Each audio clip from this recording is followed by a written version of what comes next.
What a long day, though they all have been of late.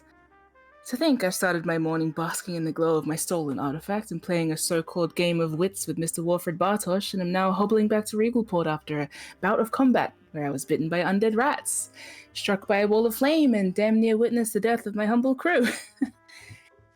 Let's iron out the details. First and foremost, we found and lost Vaelia. She's clever, but that much was already clear, starting with her scheme to pillage the auction hall and continuing with her decision to hide out in a fort on the outside of Regalport. Gravehounds and undead guards patrolled the location. The bottleneck entry to her hideout created a death trap for any intruder. The spell she used to keep undead out preempted the arrival of Seeker Nereus, who would be guided there by the smell of necromancy, yet as a vampire could not intervene, leaving her to create a teleportation circle using someone desperate enough and frightened enough to become a conduit for magical power. Islay, the Seeker from the Blood of Vol Temple, following a predictable but nevertheless troubling path to being used and killed by a cult. Of course, it is clear to see why the frightened Seeker ran from their mistakes and why they were so easily captured by Vaelia and swayed by her promises of forgiveness. She manipulated them. They were the perfect target to become a suitable soldier, and, as a result, they defended themselves, they attacked us, and they protected Vaelia, the way any person protects their sense of salvation. We engaged in battle, En and I attempting to ambush them from above to interrupt the ritual, Luca and Nereus storming the gates, as it were, mowing through the patrols, though it was Luca alone that charged into the room. We hit her, she hit back. But even the four of us, with our best efforts, remained outmatched. This is Vaelia with one minion under her control, and after she returns to Fallen with those stolen artifacts, perhaps more power awaits her, perhaps more people to control and manipulate, to use and discard in favor of Lady Ilmera and whatever else the Emerald Claw has in mind. She is formidable. She is dangerous, and if my suspicions about Luca are correct, she may be inevitable. If not her, then more like her. Perhaps these are pieces, clues of what lays ahead, or perhaps what remains forgotten. It was a wall of fire from Vaelia that saw En fall unconscious. A spell as simple as a touch that saw Luca and Islay fall as well. And yes, En recovered and dropped from the sky like a shooting star to flatten Vaelia, in fact, which might have been funny if not for the way I watched from above, preparing to haul 3 bodies back to Regalport or else become one myself. If the battle were even slightly skewed this way or that, if the timing were awry, if a single spell missed or hit critically, this could be a very different report.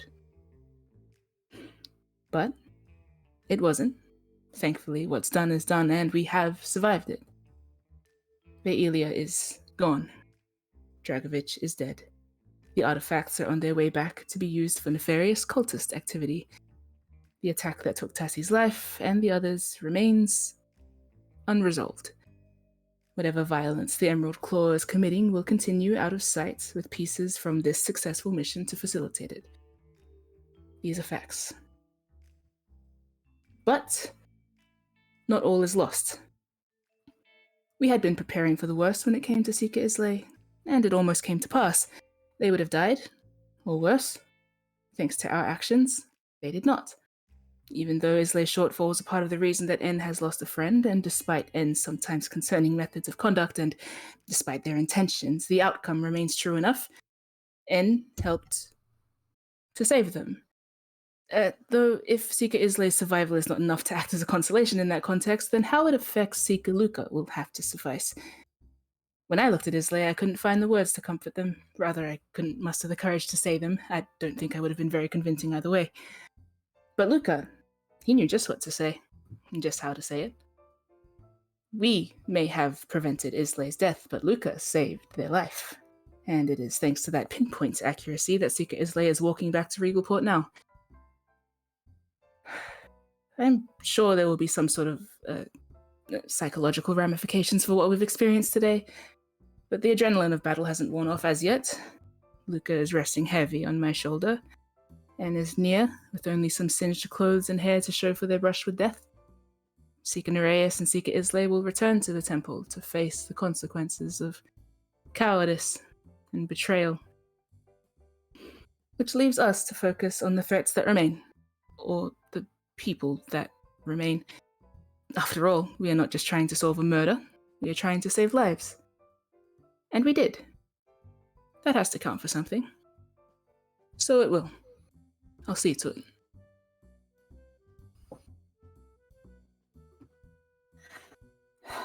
You stagger back in to the Gold Dragon. It's not midnight yet, though it feels like it for you guys. It's about maybe 5 to 11. Wow. When you stagger into the corridor up where your room is, only to spot your absentee, maybe employer, coming the opposite direction. Also heading back to his room. I'm in Cognate mask, by the way. As soon as we would have entered the Regal Port vicinity, I would have put on the Cognate mask, and I'm still, I assume, under Luca? Yes. Yeah. Yes. Yep. Right on. Probably so worn out at this stage. Yep. Anne's probably leading the way, so... Yeah. Look, I How would are we have looking, fellas? When we let up spot a David? little bit. Are you sure? Because Exhausted. I kind of feel like how long is the walk from the fort to Gold Dragon? Yeah,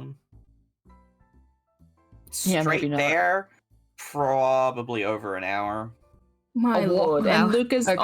on 1 HP, and he's on me because you didn't use your healing on yourself. You used it on me so that I can support you home. Yeah. So trust me, it's been a long walk, Luca. Okay. I imagine Luca, like last session, Luca was like, "Oh, we can get barbecue on the way home." Imagine Luca if he made a joke about like, "Oh, are we getting barbecue?" Well, it was like, I'm dying to hear just silent under their masks, sweating bullets under there. I am barbecue. Don't talk to me. And then we spot Damon, looking like this. Yes. How does he look? He looks normal. Maybe Well, a that little. means- Nothing, does it? Yeah, maybe a little like tired or like he's covering his mouth to yawn as he spots you. And there's a brief moment of looking at each other across the hallway before you get into close enough range to talk.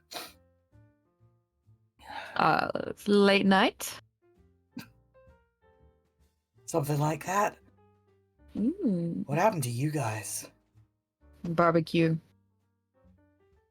Bought a stove. Anne says, unlocking their door. We did that Alright, once, then. actually. It was haunted. And sighs and opens the door to their room. Right. Yeah, let's use some of our skills. I want to know what he's vibing. Never mind. Hey, fine. I'm dead, it's fine. I'm dead. How's that do you? Ooh.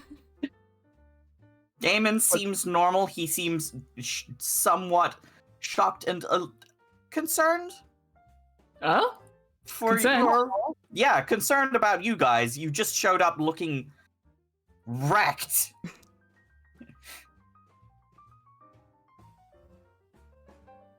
Yeah. And is holding the door open for Willow to drop Luca upon the bed. Yeah. I think Willow might cut. No, go ahead. Should I talk to? This is. Can I just do a quick wisdom save to see if I talk or not? I know it's like not that Sure. dramatic, but I can't decide. Sure.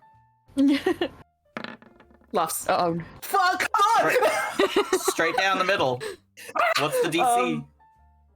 What's the DC? Down the middle. It was my DC. Okay then. You gonna Wait. talk? Why can't the dice make my choices for me? 10 is usually Um, considered a success if the difficulty is just 0.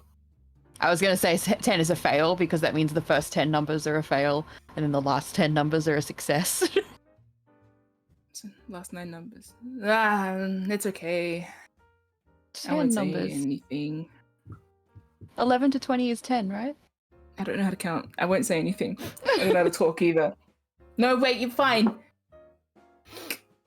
You wouldn't happen to have a potion, would you? Oh, for me? Don't think I do have one on me right now, but Is it? That's I'll okay. add that to the budget. I'll add that to the budget list, I guess. Surprised Luca it wasn't looks on there already. concerned. Everyone spoke at the same time. I have no idea. Yeah, what I right? said. Surprised you didn't have one already. Surprised you didn't have that on the list already. And says, leaning against the door to keep it open. Luca is looking concerned down at Willow. Like, do you need more healing? The mention of the budget has Willow kind of just duck their head a bit, and they're going to just nod back at the room. I'm gonna put my hand on Willow's, like, not quite chest, but not quite, like, shoulder, and cast Cure Wounds. Are you fucking Luca. kidding me? You do know that, Did you- that Gil is talking about you, right? What? Oh, You're on death's door, Luca. Oh, what? Just get in the Willow's bed. going I'm to gonna sort of- grab Luca's arm and start pulling him. Get into bed. Go to I'm sleep. pushing him off. Yeah, If and he Anne's pulling him wounds me off. again. Yeah, Willow shoves him off. Like, no, far out. Was that not? No, how much Luca. did you just heal me? 11. 12. 11. I had 27 health. Oh. I only needed 5 more points. Luca, you're and I would have had delirious. that on a nap. Oh my. I could knock you out with my fist right now. And I will. Mm. You don't lay the fuck down. And it's like trying to wrangle you into the room and into your bed now. I Damon think just Willow's- watches you guys like wrestle Luca into the room. I'm With, letting you like- in. Yeah, you should at that point. Yeah. You better let them Yeah. win. I am choosing to fail. Good. Because knowing my strength level, a fucking nat 1, nat 0. Get And into gonna the sprain their ankle trying to get you into bed. Probably falls out the window somehow. My god. No, I imagine like you guys walk through, Willow is now standing at the door with just Damon at the door, Willow's hand on the door handle. Now it is their option to just stand here awkwardly. Yeah, Damon is also like hand on the door handle and just gives you a nod and says, well, get plenty of rest. Glad you're not dead. Gee, thanks. You as well.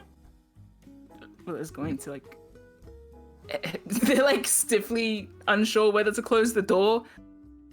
Damon closes the door Okay. on himself, so you Willow are closes. left alone. Willow close the door. And sigh once the door is closed and then take their mask off. And is tucking Luca in. Luca like swooned, like Aggressively. I just can't take off my own armor myself. And, like Someone yanks it will off have and like to do throws it it on the for me. ground to loud fanfare that wakes up the whole hotel. It's Willow's going to aggressively pick up tucking you in like the angriest mother. Can I do a check to less see like how that, honestly, more like I'm tucking you in so hard you can't escape the bed because I need you to go the fuck to sleep right now. Oh no, I've been burritoed. It's like Willow. Can I, once he is trapped and his arms are down, can I throw a pillow really hard at him? Can I do a strength check for this? Yes. Okay, yeah. Strength check? Yep. Flat.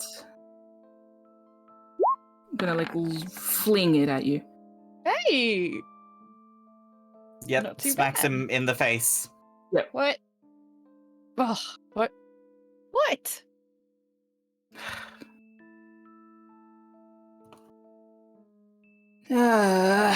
We're just gonna walk to their bed.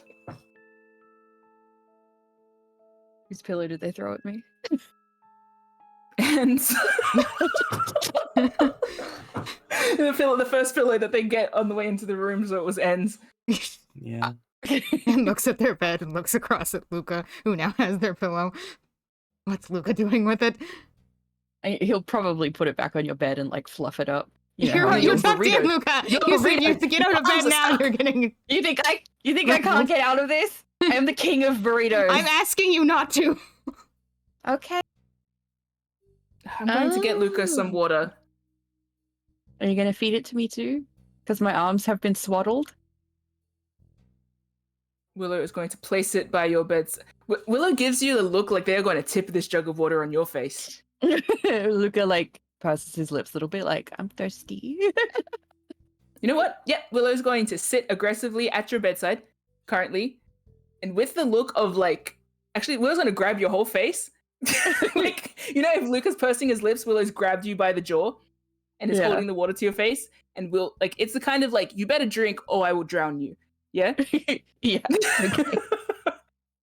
So yeah, drink. You better drink, or else this will go up your nose. Yeah. I will drink the entire glass. Go, thank you. Would this have all been solved if I just healed myself? Yes. I could still do that, you know.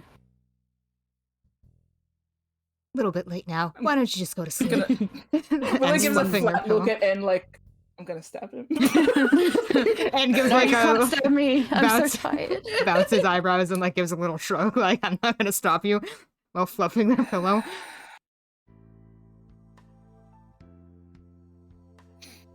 Thank you for carrying me home, Willow. It's fine. I need a shower. May I?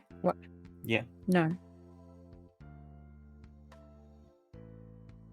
So Wait, am I not? go before you kill Luca, for Thank both your sakes. you. Indeed. Good job, team. Good job, Close team. the Yeah. door behind them. We did good.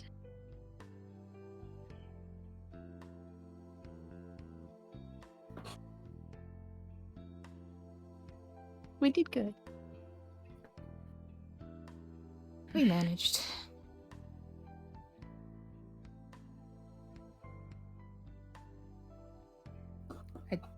Sort of vibe montage vibes. Yeah. Yeah, sleeping montage. Honestly, Mm. it's not even montage. It's just you go to bed. Everyone, go the fuck Go to to bed. sleep. Yeah. Well, You are able to take a long rest. Hell Yeah. yeah. I would press that You wake button. up the next day. you know what? I will say, One of are you guys asleep by the time I'm done? You know, I feel like Luca's like the overtired where he's staying awake and he wants to chat. Oh my god. Okay, no. You better not. So he like looks just- up at you from his blanket burrito when you come out of the Yeah. shower. He's smiling at you. Like a Okay. All I'm trying to say is, if there is any stage when Willow is the only one awake, I mean, if you say no to talking, he will probably pass out, so. yeah, well, Willow's not going to talk to you. They want you to rest. But I don't know if N's going to go to sleep immediately, or if this is more of a Willow wakes first kind of scenario. It might be a Willow wakes first scenario. Yeah. Mm. So montage the sleepy time, but Willow wakes first. You guys cool with Yeah. Wakey wakey, eggs and shaky? Yeah. me rise the sun? Yeah. In the east? Tale as old as time. Certainly. I mean, I was the least damaged out of everybody. Well, not least Yes. damaged. I was the least Yeah. dead out of everybody. And Yeah. you're the most healed, I think. yes, Yeah. Luca, thank Yeah. you. I am the most healed. Yeah. And then probably falls asleep soon after Luca falls asleep because I think N is staying awake until Luca goes to sleep. Gotta take Yeah. care of the baby. Also, I think the baby's chattering and is not conducive to N falling asleep. Honestly. Yeah. So. And just laying there with the most tired, angry eyes as Luca just chatters, babbles, nonsense. What is it? Do horses get songs stuck in their head? Yes. Do pigeons have feelings? Maybe if I Peter don't have move, feelings? he'll go to sleep. He'll never forget I'm here and go to sleep. I'm imagining his little feet freaking like clicking in the bed as well, and his burrito, like, he's so annoying. But anyway, the second everyone stopped talking, his head just like flops to the side. His tongue rolls out. oh my god. Anyway, I'll wake up first. I'll tell them in the room. But I do think that Willow's going to like how do I say this without sounding weird? Are you gonna Take check a on prolonged look at you both maybe an insight check, perception check. I don't really know. As long as it's What are like, you looking for? Emotional Signs of state life. or physical state? both. Okay. In that case, do a perception check and then an insight check. Wow. Okay. So you can tell all the ways in which they have been hurt and patched up.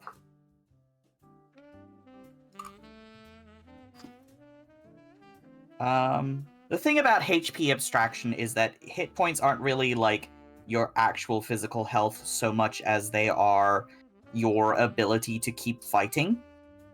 Like how close you are So- to passing out. Yeah, so it's only stuff that reduces you to 0 that leaves lasting damage. Yeah, you know, Which If- we both We did both got yesterday, scarred. to be fair. actually, going back to last session, if Willow had rolled a 20, I was gonna let them see the scar. So, Oh, since you rolled a 20 now, I'm willing to say that En's kind of shirt is a bit undone enough. Writing down, Yeah, because En just pretty much Like, threw they've off got their a s- jacket and unbuttoned Yeah. their clothes a bit and laid down. Yeah. Sleep shirt is like writing down enough that, yeah, on a 22, you see a little silver chain around N's neck, and scooted to the side underneath that are 2 burn scars of overlapping rings. Like they've been That's, branded. that's new. I can figure out based off that it's from They yesterday. probably look fresh. They look pretty fresh. They look red, basically. Oh. They're not like raw because N did get magical healing, but Yeah. did leave a scar. I imagine they're still a bit sensitive to touch. Maybe like a tattoo. You know, you can't get slapped on a fresh tattoo for a couple days. Yeah. You can, but it sucks. You shouldn't. Willow raising their hand like, well, you can, but no, that sucks. Look, Willow was looking as a kind of way of like, you know, when you need to anchor yourself to the fact that someone is there. They're just Yeah. like checking at length in detail to see how you guys are, because it is not what happened yesterday, basically. Yeah. Well, otherwise, have a question. En's sleeping soundly, so. What's the weather like? Because that will determine how unclothed Luca is when sleeping. I'm gonna say it's starting to warm up. Okay, so he doesn't need to be like It is- fully duveted. No, it's actually like approaching summer. Okay, So t-shirt is fine, I would say. Short, it's enough that like on sunny days you can easily wear a t-shirt. On rainy days you might want a light jacket. I'm trying to figure out how many blankets he's wearing, and if he's fully like he burritos when he sleeps. So I think not very burritoed. I think it's quite warm for you, Luca. yeah. So then I might not have many blankets on. Blankets down on my hips.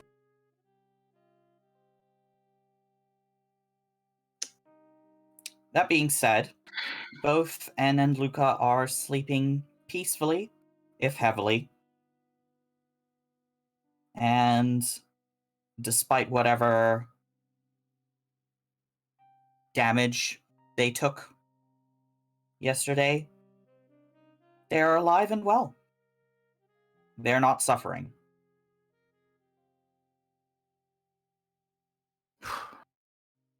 Good. I think Willow takes like a long pause at the edge of both of their beds and then just like nods to themselves like they can rest easy on that front. Mhm. Then like one glance at the door and then they'll probably just sit at the desk and like bring out the mind map, quietly write or do stuff until they wake up. Mhm. take Vaelia off the mind map for now. Rearrange things. Islay off the mind map, or I at feel least like move to a Luca separate part of the board. might Yeah. not wake up until he smells food. So Like a dog. yeah, he needs some smelling salts today. I'm letting you sleep. Big yeah. tired. He went to sleep on 1 HP, so he's probably gonna be the last to wake up. Yeah. My thought process was like, you know how you can sometimes affect how you wake up the next day by like taking a Panadol the night before the pain sets in, that Yeah. kind of thing. Like that was Yeah, Willow's logic absolutely. with, do you have a potion?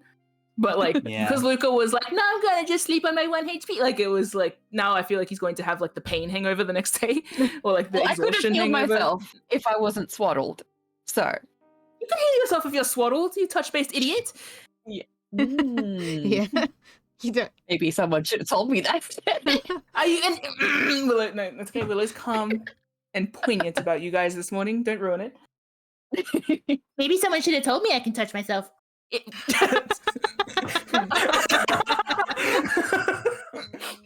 Not with you guys in the Disregard. Anyway, the consequences of his actions are his own. Yeah. Yep. They sure are. So that being said, because N is the second, the second most healed person here, I think they're going to be the next one to wake up. Yeah. Yep. So Willow's big old ears probably hears N start to stir. That shift in breath. Not surprising. I expect Luca to sleep until like mid-afternoon, so I think he I'll wait would, for N to wake honestly. up proper. I'm joking. It's hyperbole, brother. But yeah, Yeah. N sits up. they'll wave over their shoulder if it's clear that N has sat up. Yeah. Peers over to the desk. Rubs at their eyes a bit. You're up early, or am I up late? And looks for the clock. What time is it, you reckon? Zeke. I'm gonna say like 7:30. Willow will look over at the window, like rather than the clock. Regular time for a sailor, late by that standard. Wow. Really adopting the pirate lifestyle, aren't I?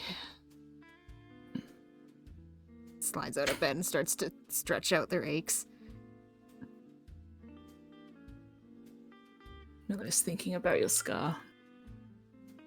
And then's probably like adjusting their shirt and buttoning it back up, not really recognizing that there's anything wrong yet, because they're overall a bit achy.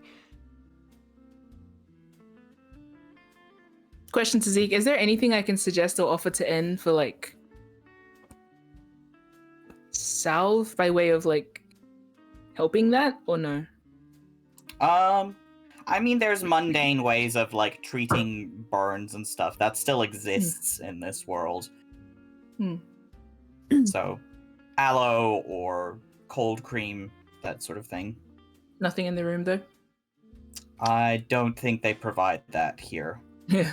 Not that, yeah. But Luca might have some in his healer's kit. That's what I was going to like, suggest. Ooh, Yeah. I did see it yesterday. Can I? Yeah. You used it, so you would know if it was in there. Yeah. Did I? Can I? Yeah, you can provide it again. I don't think Luca has it in bed with him. No, because I can imagine that like then earlier when Willow saw the mark on the chest, they might have gotten the aloe out and they're just kind of sitting with it. So, yeah, And what's N doing? En's gonna come over to the desk and observe your mind map. Already hard at work, I see. No rest for the good, as our lady detectives once said. You rested, yes? I did certainly pass out. Some rest for the good. And rolls their eyes a bit. So, any leads? One less, but it draws more focus to what remains. Yeah, well, I reckon the whole situation with the undead attack is kind of solved, even if it isn't resolved.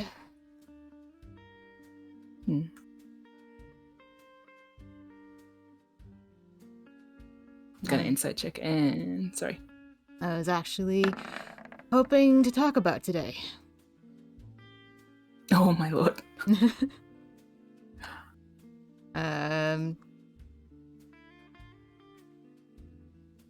En's still waking up, like their engine is still starting. They haven't really settled into anything yet. They just seem kind of tired, foggy, and thinking about the day.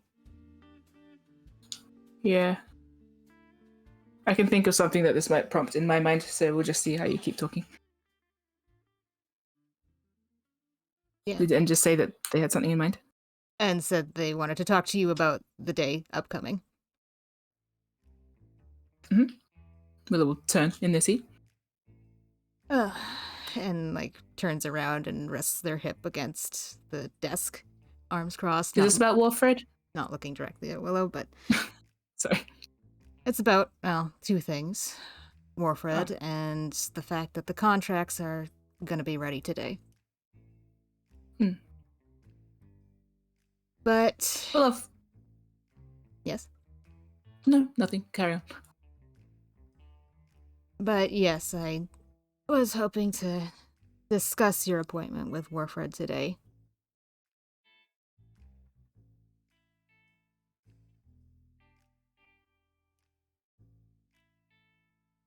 Shall I assume you would like me not to go? And clicks their tongue. I don't know. You asked about Beck, didn't you? I did.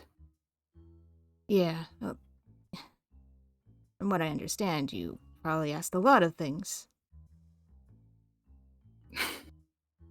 I mean, I did. you seemed pretty confident that he wasn't going to give anything away by talking. Yeah. I suppose I'm just paranoid that all those questions might have tipped him off somehow. And I'd wonder what your plan going forward would be if talking has kind of hit a dead end.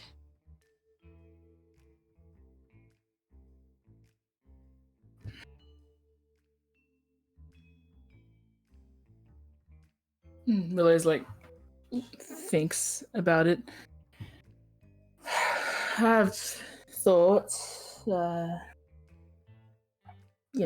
simple artifice of things. I can record a little bit of audio, as it were, if a confession counts for anything, but not entirely certain of that. After our last discussion, he was quite guarded. But there are other ways. I'm curious now about the portrait that he delivered. Right, it's I'm curious about... presumably. I believe that was established. I'm sorry, racking my memory, he did say delivered to Tarek, yeah? Like, it's assumed that it's at Tarek's apartment? Okay. Then, yeah, Willow will nod, like, yes, that is certain. As well as the rest of his materials. He is still lying.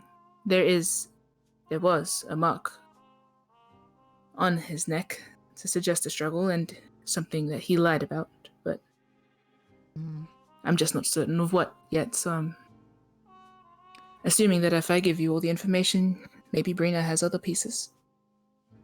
But if you're also thinking that an appointment the very next evening is suspicious and potentially dangerous, then don't worry, I'm on the same page. And nods. Yeah. I don't quite like how much... I don't like how he's controlling the board. Yeah. And trust me, I'm not silly enough to throw myself back into it when I'm outmatched. And nods. Willow says outmatched with a little, like, prickle on their face. Like, they don't like admitting the idea that Warfred has, like, any kind of power over them, but they are like Mhm. aware that he does at the moment have more pieces about them that they do about him. And that stings a little. Mhm. But Willow will swat that away. Not the time for pride or feeling frightened. Yeah. In any case, I have been thinking of alternate plans for my day. As a result, I would like to reschedule. All right. Well, I suppose that solves that then. For now. I was curious, like, how eager was he when he tried to make another appointment with you? Did he act differently? Did you tell him something that might have made him change his routine like that? Willow raises like their finger to their mouth to consider.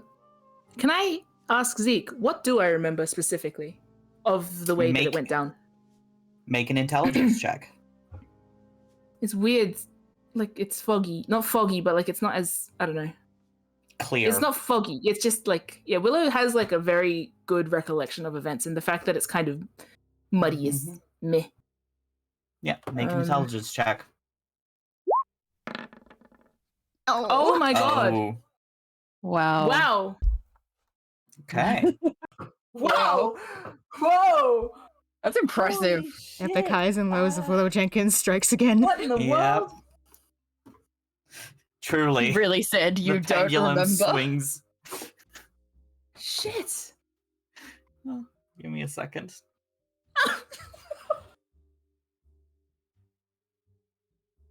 This motherfucker has so much control over me. It sucks. Sorry, Willow.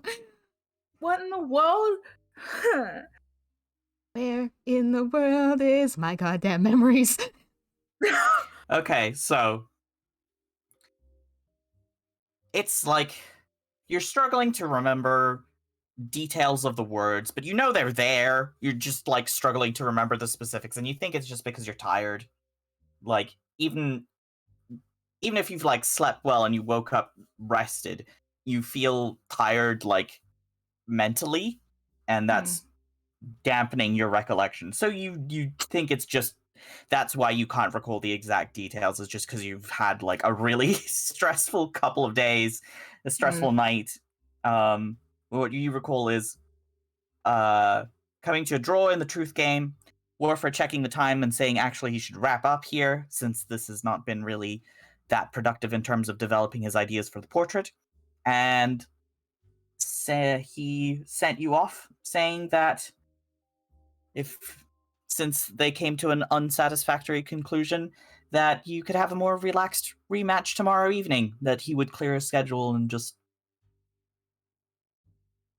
He seemed neutral to it and just seemed like, well, this is an interesting conversation, however, I do have work to do. Let's do this tomorrow night. I've got some free time then. That's the sort of vibe you got. It was very casual. Perfectly casual and neutral. Perfect. Great. Fantastic. Willow will sort of like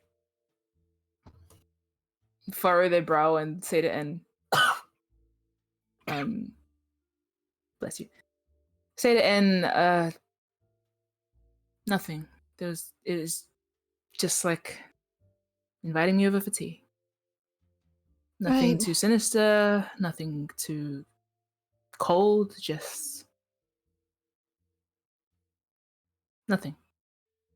Well, if there is something up with him, then I doubt he would get very far by being an open book.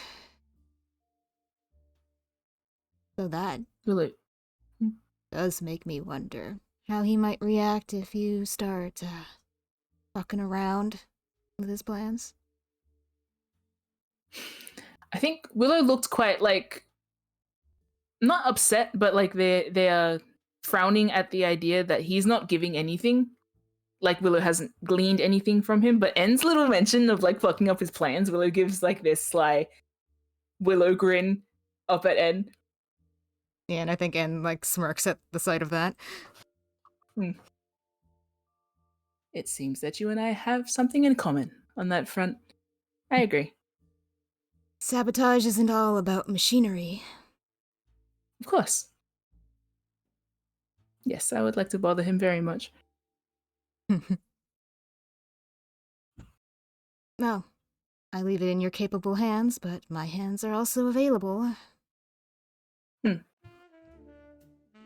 Perhaps Recon figure out how he spends his day.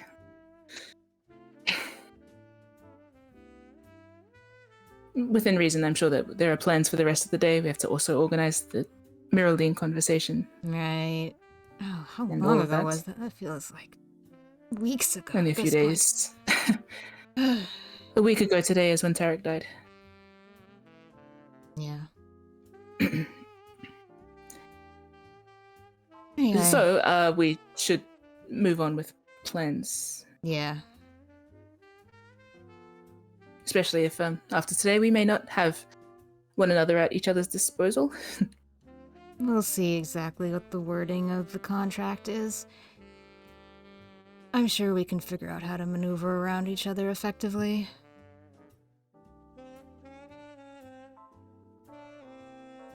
Willow nods.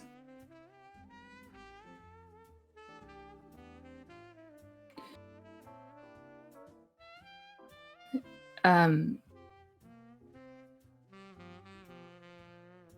you think Luca Is- wakes up at this point? Or He I might think guys start. have something else. Willow would just say one more thing to end. Mm-hmm. Especially because their conversation seemed like it was rolling to a close. Willow will mention to N. By the way, I think you have some. Willow begins to hand N the aloe cream, whatever it is, the tub, I imagine. Mm-hmm. And his hand just goes out to accept it with a bit of a confused quirk in their brow. Willow gestures at their own chest a little. You have some residual burn marks from yesterday. And stiffens a bit and glances down towards their chest area. I didn't mean to notice. I just did. So here, this may help. And touches at their chest a little bit through the fabric. Kind of only now noticing that, yeah, it is a bit sore there. Extra sore. Yeah. Feels tender and stings a little bit. Yeah. Yeah, no, that makes sense. Thanks. And and gestures with the tub of aloe like they're tipping a drink at Willow. Like a cheers. Yeah. Okay. Yeah. Cheers you with burn cream. I think Willow's gonna sort of quirk their brow at that, and they'll be like, "Good idea. I'll order tea and breakfast." Yeah, I'll deal with this. And is backing up a bit towards the bathroom with the tub. Yeah. Yes. Okay. Willow returns to writing a little Scoot bit on in awkward. Yeah. Yeah. Then we get breakfast and Luca wake up. Yeah. Because Do we want to briefly look at N in the bathroom tending to their burn scar, or Maybe. save that for another time? I think they are going to have a moment, at least, when they're alone in there. Yeah. Just undoing Yeah. the buttons once again of their shirt and gingerly prying the fabric open to look at their skin. And using a single finger to kind of nudge the chain out of the way and the rings out of the way. Yeah. Staring at themselves in the mirror. The rings perfectly overlap as two little burn scars side by side on your sternum. They're a little bit off center, but the heated metal of those rings branded you pretty deeply. The rings themselves are undamaged, at least. Yeah.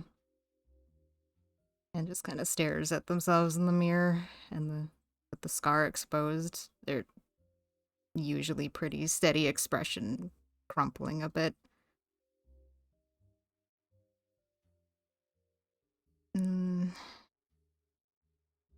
They let the rings fall back into place and lean against the sink.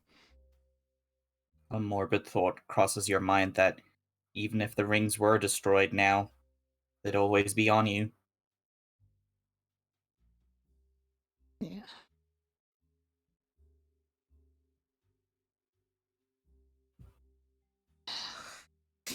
and scrubs at their face and scrubs at their hair and just tries to pull it back together because it's all stupid. It's all stupid. They're going to rip the tub open and tend to themselves. Just tend to yourself. Stop thinking about all the stupid shit. You have a day to get through, things to do. You did this to yourself.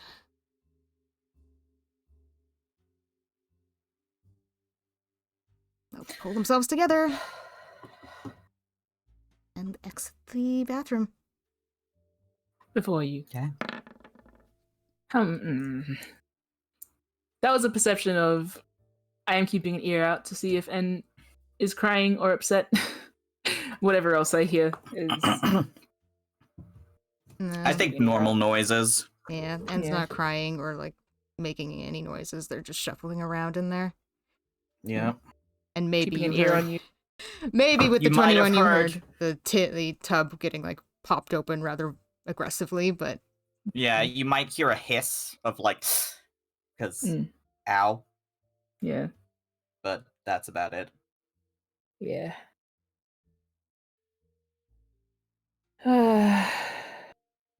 Yeah, well, I will order some food so Yep. that it's there when N comes out. Yep. You do so?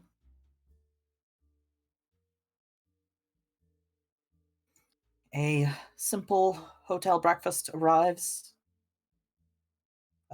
Probably just after N comes out of the bathroom. Luca, you awake to the smell of fresh tea and coffee. Some toast. Luca smells toast. Does he say that? Yes. Can I say that out loud? Yes.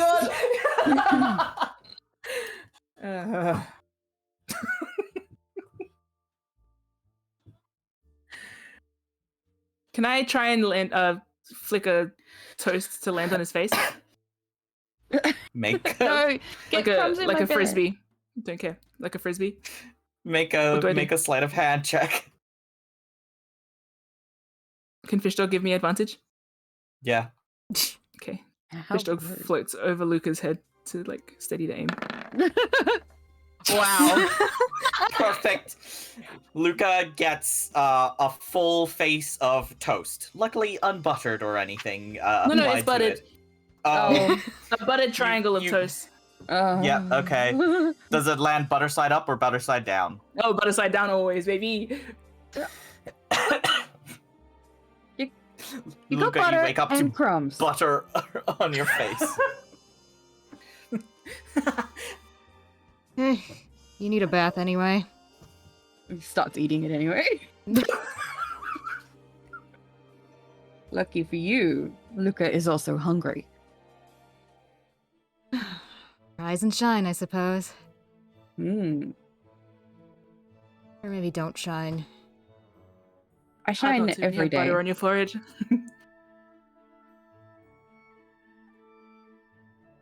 I could be mean, but I'm not going to. I will take the high ground. Okay, take Which the is high something ground to I the know that- shower. You stink. Two of you struggle with, but Pardon me, you're still trying to quip, but you're not in the shower yet. Please go to the shower.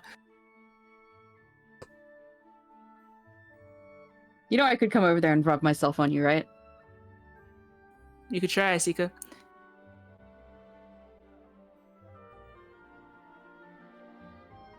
No. Eats my toast as I goes to the bathroom. Oh, tension.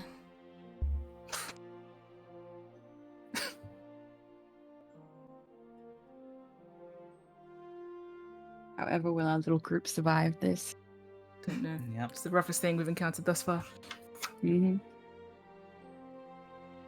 Speaking of rough things, do we all also get a moment of Luca examining his new scar after his Yeah, I would shower? like to know what a little more what it looks like. Yeah. English, I speak. So, yes. So,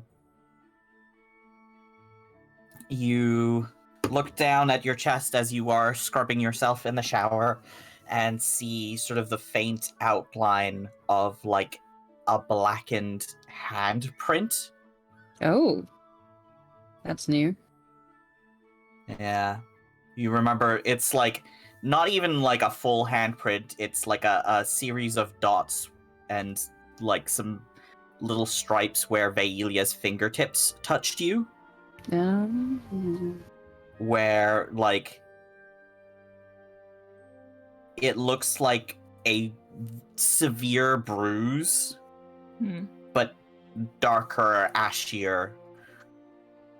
Like the skin underneath it is dead, and the capillaries underneath that have like been stained black by necrotic energy. Luca kind of tisks. The whole point of wearing a breastplate is so I could keep my chest looking nice.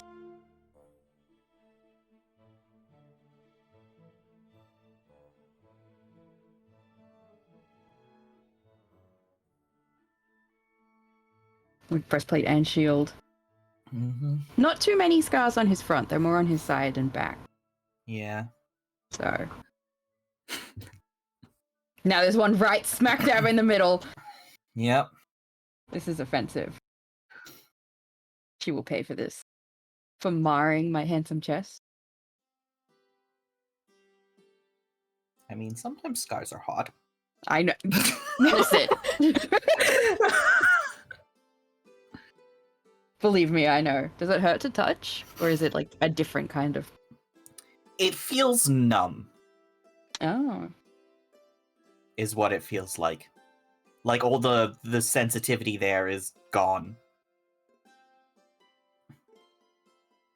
But then maybe that's just...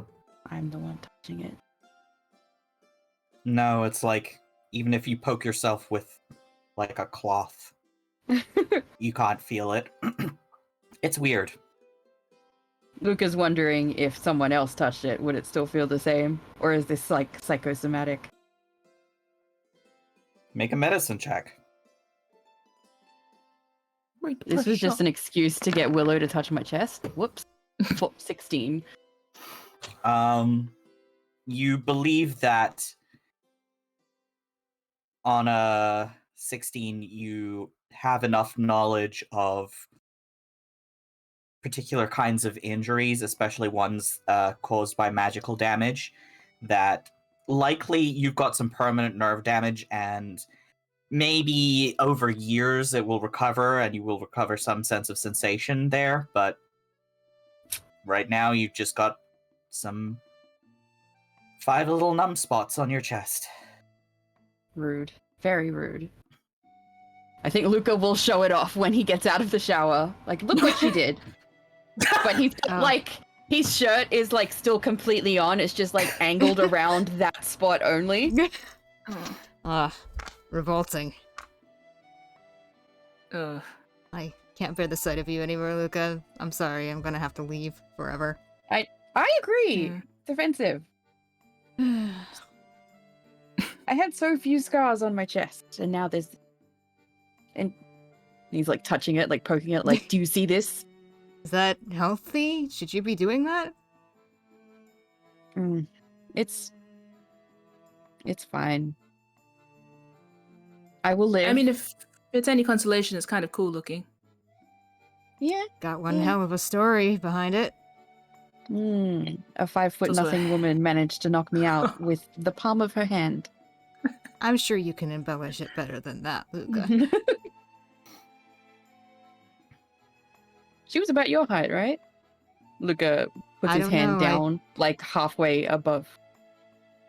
down, and like, yeah.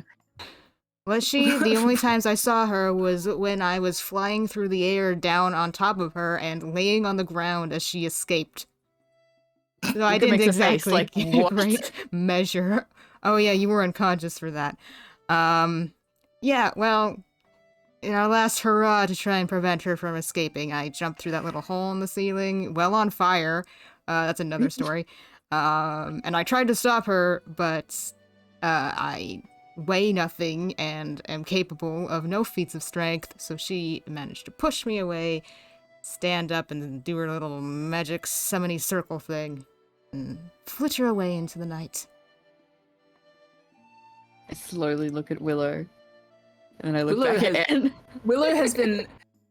Willow's been staring at your chest, and their head has completely turned to its side. Like the whole time En was talking, their head is just gently tilting as they like stare at Luca's boobs. You catch, like, if you look at them, their head straightens up, and they're like, "What?" Like they weren't listening at all. Yeah, you were just like straight up looking at that cleavage that Luca had exposed. Yeah. Because he had most of his shirt on except for that part. Yeah. Willow just like looks up, returns to drinking their tea, like a big like. Yeah. Anyway. Did you see something you fancy? Mm-mm. Mm-hmm. Well, I imagine your little slap fight would have been interesting to watch, at the very least. Well, I can certainly embellish it to be interesting, just like you can.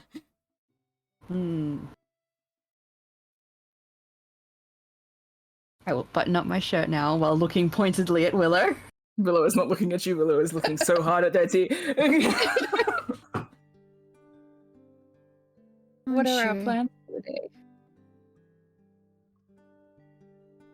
Yes, well, let's see.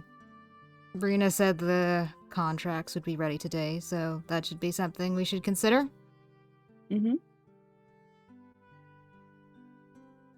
And kind of looks at Willow in case they wanted to mention their intentions with Warfred, but if Willow doesn't seem like they're going to speak up, Ben's going to continue on. Quick question: is Luca talking to us while he showers, or what? No. Or is he No, I got finished? out of the shower.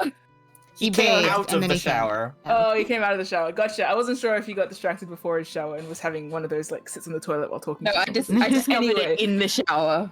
Right, it makes sense. Okay, sorry. So yeah, Willow will probably I cleaned up the mention- enough with the assumption you would want to touch it because you were like Okay. touching things. Whatever. All right. Okay, and Willow You're a very curious person.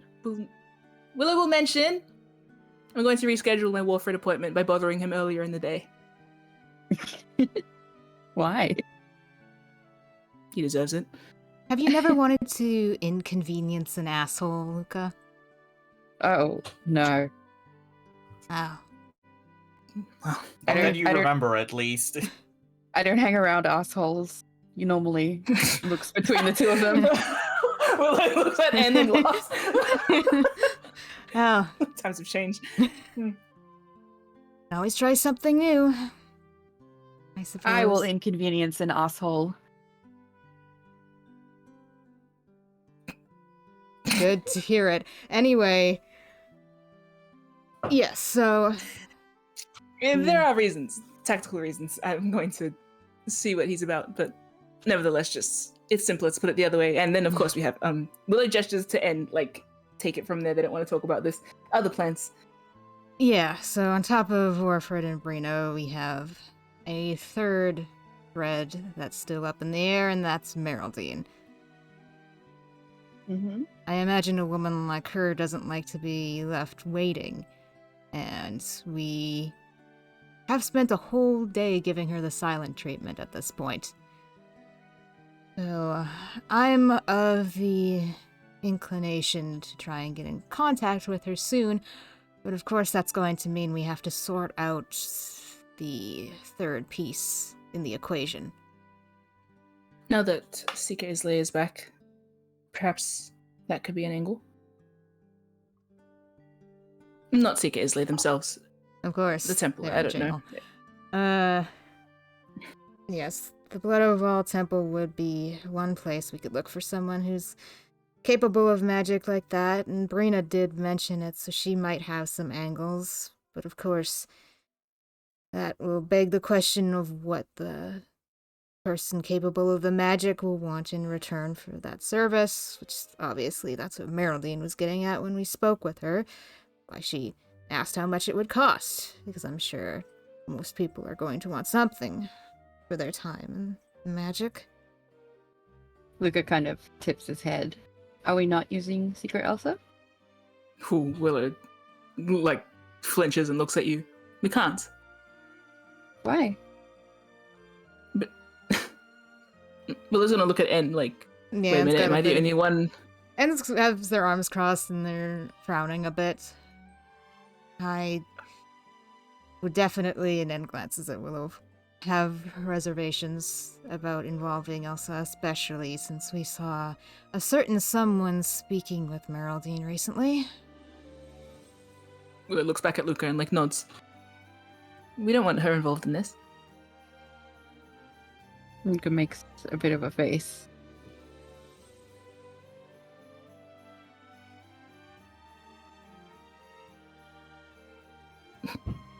I'm... What? No, go ahead. No, I mean, why is Mim laughing? I was about to say something, but... Oh, then you go. No, I didn't. I don't want to say it. Willow was just hesitating.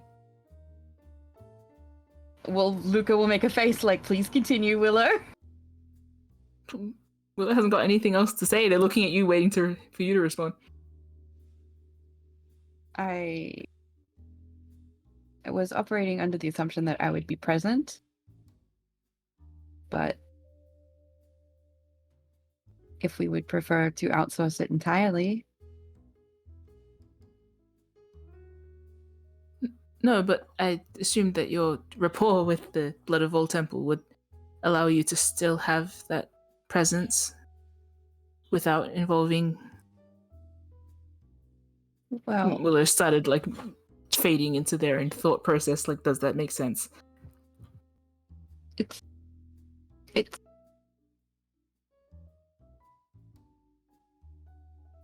When you built your boat, you only did it with us because you had some established rapport with us, right? Willow nods. But if some random person came off the street and asked to build it with you, would you be as comfortable with that? Willow rolls their eyes because they see what point he's making. There's pros and cons to this. The cons are that Elsa is very close to us. If she gets exposed in the wrong way to the wrong people, then she becomes a liability. She becomes a way to get to us. But the pros are that we can trust her, not only to be able to operate well with Luca towards Meraldine, but also in terms of the entire case. We can trust that she's not going to misuse her opportunity or the information that she might learn from Tarek.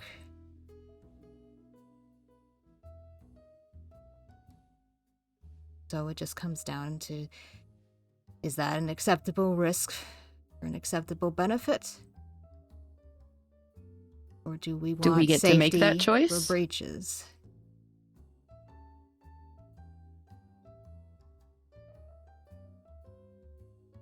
Well, she's not involved yet, so we get to make the choice insofar as involving her at all, which includes speaking with her about it at all. If she refuses, then that obviously answers the question for us. But we do have to consider that Edmund is capable of seeing through things, and I just worry, how deep does that go? Where do the connections stop? When Edmund looked at Damon, did he see me? If Edmund looks at Meraldine, will he see us? Will he see Elsa? We don't know what he's capable of, and I know that's starting to get into paranoid territory, but it's just something to consider. Willow has been rubbing their head like they're getting a headache again, but in response to that as well, they say, if that is how we're thinking about it, then we're not safe anyway.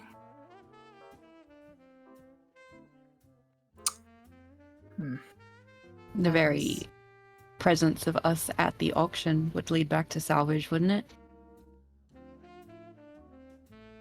To an extent, there's just... when you start stacking up the evidence that Elsa in particular is important to us, then Elsa in particular becomes a specific target to use against us. But it's not out of the question that the sheer fact that you specifically could lead back to salvage, could lead back to her, and the fact that you stayed with her for quite a while, which I'm sure is information that would not be difficult to pry out of salvage locals, does mean that there's a connection back to the Nodding Poppy regardless of what we do now that we have connection with Meraldine. It's a complex web, but it certainly leads back there. I think while you're saying that, sorry, Willow has a look on their face as they realize that their own advice to Luca is technically bolstering his side of the argument during this. Not argument, but his side of the discussion is being bolstered by their own advice to Luca to be a public figure. Yeah. He is publicly referring back to Seeker Elsa always. So she is already in danger if he is ever in danger, and being involved in this case is danger. And if that is the case, then it's a fallacy, Willow is thinking, to think that Elsa is safe just because she isn't here. But Willow isn't saying that out loud yet. But just so you guys know, this is like the thought process taking process they have had. Yeah. Well, the next thing I was going to say aren't I already doing that by being a person who doesn't hide their connections? Yeah, that's exactly what I'm saying. People might have to dig slightly depending on what they've heard from you to figure out that you have a pretty direct connection to Elsa. This just eliminates any possibility that they might miss that detail, but it was already a slim chance to begin with. Contact with you is contact with Elsa at this point.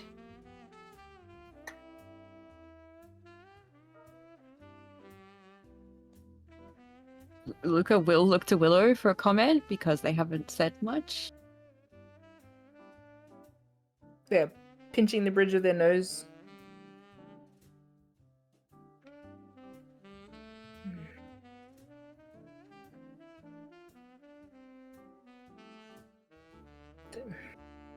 This conversation was easier when your shirt was open. Willow's not going to say that out loud, but...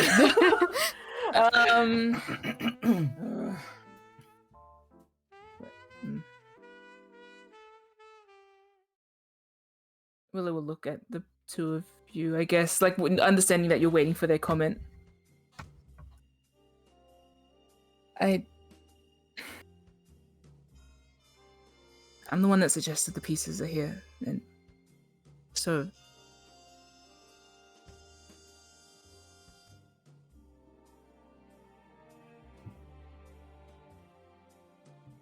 Willow doesn't know what to say. Willow doesn't know how to say it. I'm not comfortable with it either, but it is a good option. And if we ask her and she says no, then we ask her and we explain the situation and it's dangerous to her and she refuses, then we'll know what our next step is. Simple elimination of possibilities to reach a conclusion. But the two of you are uncomfortable with the idea of asking her in the first place. We've already logicked out the fact that she's going to be a vulnerability as long as you're involved. What was Willow thinking? Oh, that Luca could see. Willow's Yes. basically thinking they have placed the pieces here, the outcome that Luca is suggesting, and what N is also implying is like, it's correct. Seeker Elsa is already kind of involved, if that's our logic. You know? It's not really lean, but then it's also like, that doesn't mean that I want to do it. And this is the kind of hiccup that Luca's been seeing since Willow has been talking about Meraldine at all. Because even the involvement with Meraldine has also been another question of like, I don't want to think about this, but I can see the smartest solution, but I don't want to be the one to say it. That kind of thing. Yeah. I can see how the pieces I have placed will lead to this inevitable conclusion. I just don't like it. Yeah. I think N is like still kind of thinking and talking and also says something to that effect in like, half the shit I do I'm not comfortable with, Luca. Doesn't always mean it ends in disaster. Shouldn't you be telling that to yourself? When did this become about me? Is it not about the fact that the two of you are uncomfortable with inviting Seeker Elsa in? I'm going to be uncomfortable about it regardless. I'm just saying that just because I'm uncomfortable about it doesn't mean that we shouldn't do it. Right. So don't base it on my comfort levels. It's not an adequate measurement. Forgive me if this comes as brisk, but my final decision would be based on what Secret Elsa wants. Yeah, well, that's what I'm saying, isn't it? So good. You're already disregarding me. And, like, gives you a little, like, wink. Don't say it like that. Oh. Secret Elsa joined us at the Barrow, knowing there was danger. And she did that of her own volition. That was her I think thing. But I understand what you're getting at. We've come to a conclusion. Willow's getting tense with the vibes. Willow's going to say, we came to a conclusion. We defer to Secret Elsa. Yeah. So really, Is that alright with you? It is what it is. And I leave it to Secret Elsa to decide her course of action. Exactly. So all that's left is figuring out when are we gonna go have this discussion. Maybe the two of you could come with me and explain your concerns. Willow shakes their head. I don't think I'll do very well. It's really about you and me anyway, Luca, so...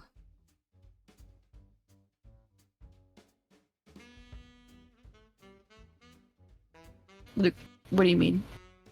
Well, we're the ones who are involved with Meraldine, and it's my Beckett. Right, your bucket, of course. So, we're the ones who are going to be involved in everything that she's going to be involved in. Well, we are all involved in this, but it's... You two are more articulate about it. So...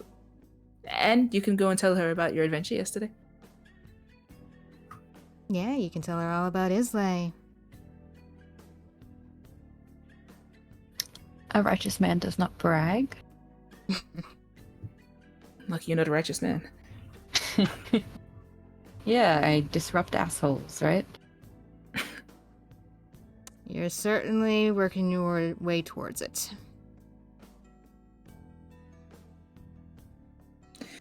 Willow has sort of made themselves sick with the idea of, like, having to cut in to defer.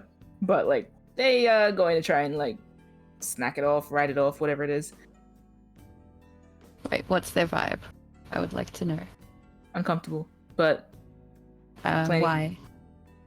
With the aforementioned reasons, they're not comfortable with the idea of inviting Elsa, though they know that it is probably the smartest choice. Right. Okay. Well, in which case, you'll be spending the morning playing with Walfred's asshole, and...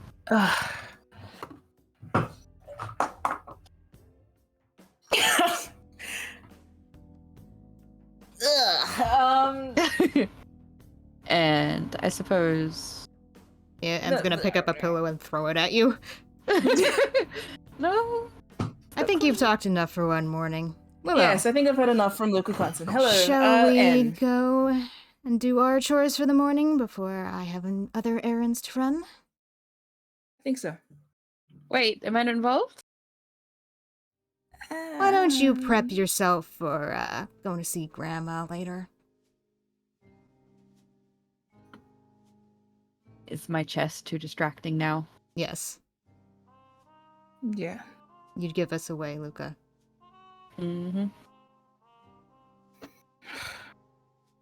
Willow rolls her eyes. Take some rest.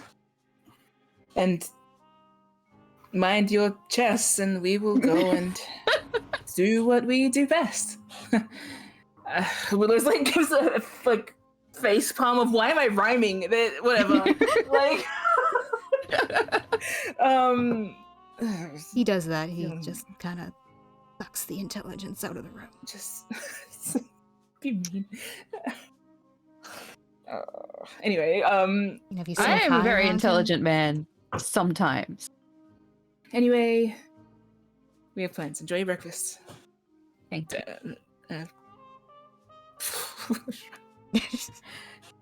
Organize this. Let's go. Yeah. Yep. Good morning. Goodbye. Thank you. Be safe. Yep. And like kind of like not how do I describe it? Not like shoving or pushing, but like has a encouraging hand like tapping on Willow's shoulder to get them out of the room. My ushering, yeah. You are insisting me out of it. Yeah. Luca looks poignantly at the breakfast table, deep in thought. Mm-hmm. Willow's cognorted. When they leave, ugh. Oh no, they got Norded. Yeah. So. Yeah, so, and we'll come along, but I guess we'll, like, be breaking off pretty early on, and it's going to... Where does Willow want Anne?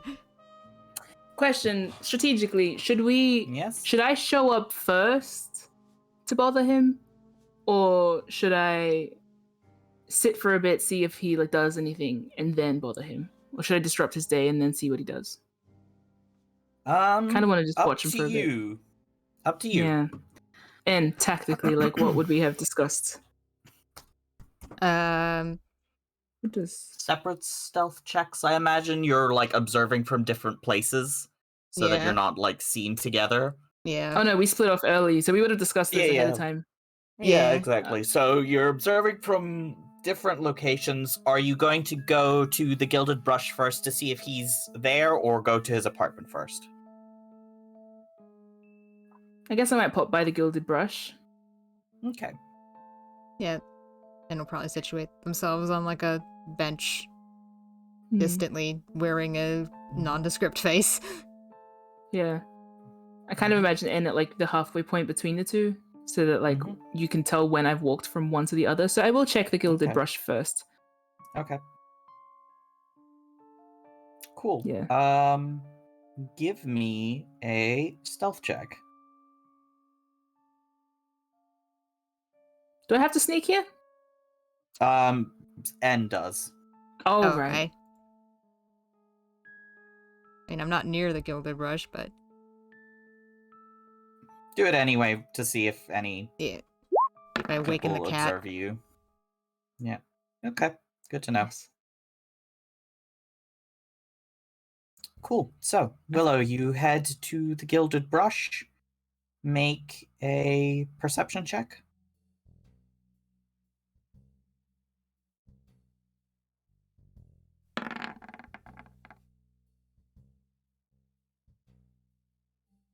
Okay. As you approach, you overhear what sounds like Warford's voice coming from a nearby, slightly secluded spot, just a little ways outside of the studio itself. It's like maybe around back where there would be like a back courtyard between some buildings, and there's like a little park tree sort of thing, you know, like a place where people in the same block could potentially sit and have lunch or that sort of thing, like a bench and stuff. It sounds like he's having a conversation. Can I eavesdrop on it? Is this perception also eavesdropping? This perception is also eavesdropping, but you would need to make a stealth check in order to get close enough. Okay, I am also with advantage on that. Yes. You are still in your infiltrator armor. Oh, yeah. Nice. Yes. Cool. Awesome. Awesome. All right. Good job. So, you sidle up around the corner, do a little peek. Warford Bartosz is speaking to a man of similar height to him, shorter even. Black hair, small glasses, thin, waxed mustache. Yep. And it seems that they are having a tense discussion. Okay.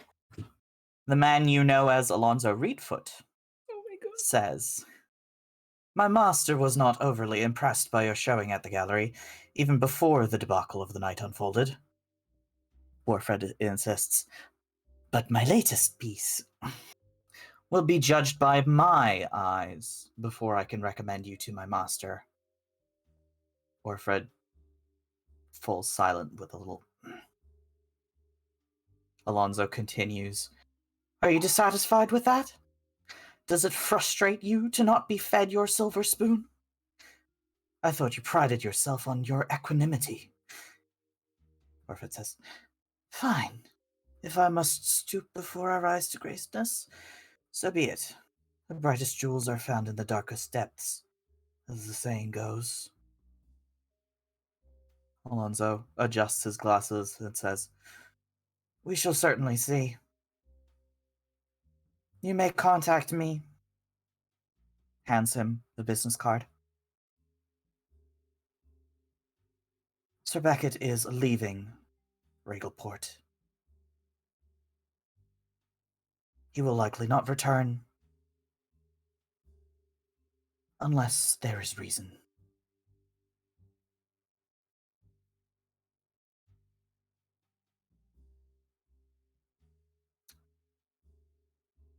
"Good day to you, sir." And Alonzo walks off. Make an insight check. Yeah. Normal. Yep.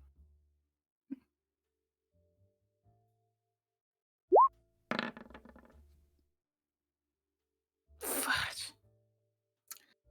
It's hard to tell what's going on in Warfred's head because you have positioned yourself in such a way that like his back is faced to you, and you have like carefully hidden yourself so that there's no possible chance of you being discovered.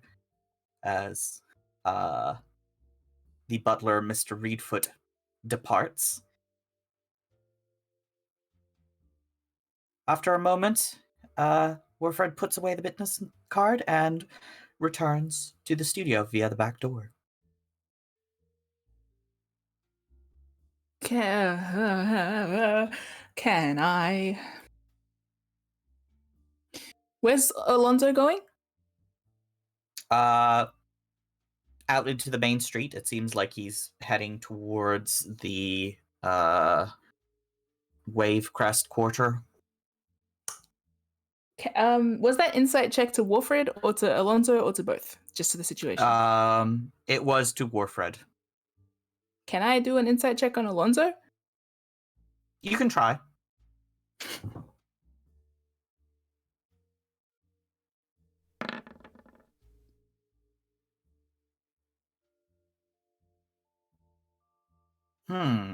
What are you looking for exactly?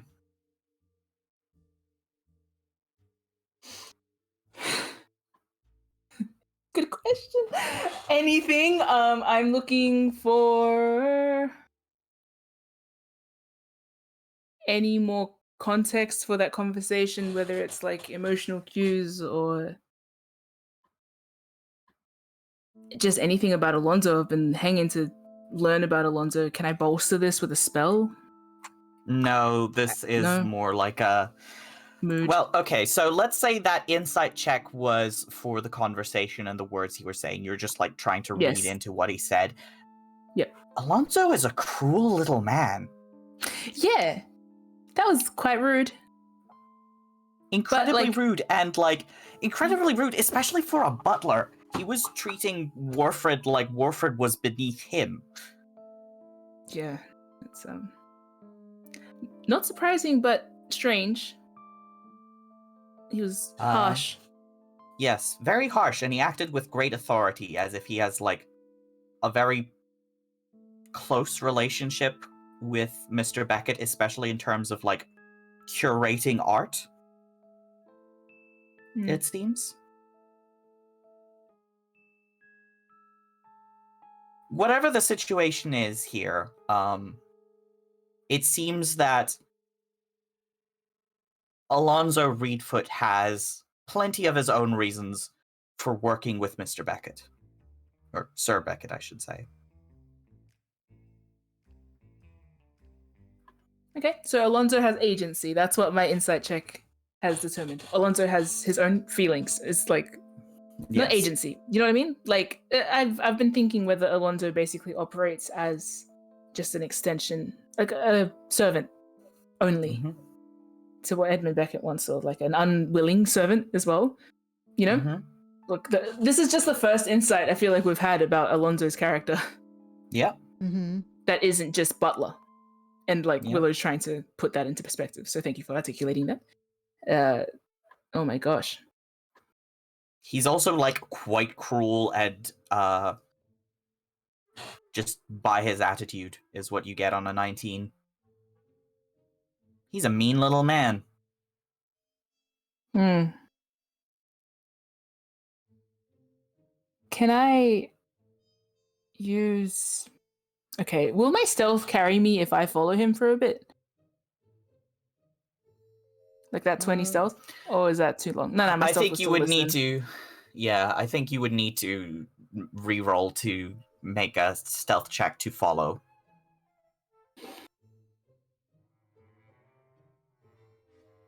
Damon already did a detect magic, so I don't know what else I'm going to learn. Unless I track him all the way back. To see where he's going. That's a possibility. But we know where he's staying. The Wavecrest quarters, so probably just going back to the Crown. But that's an assumption. Was there an extra bed in the Crown? Assuming that there was a separate he also room, stays there.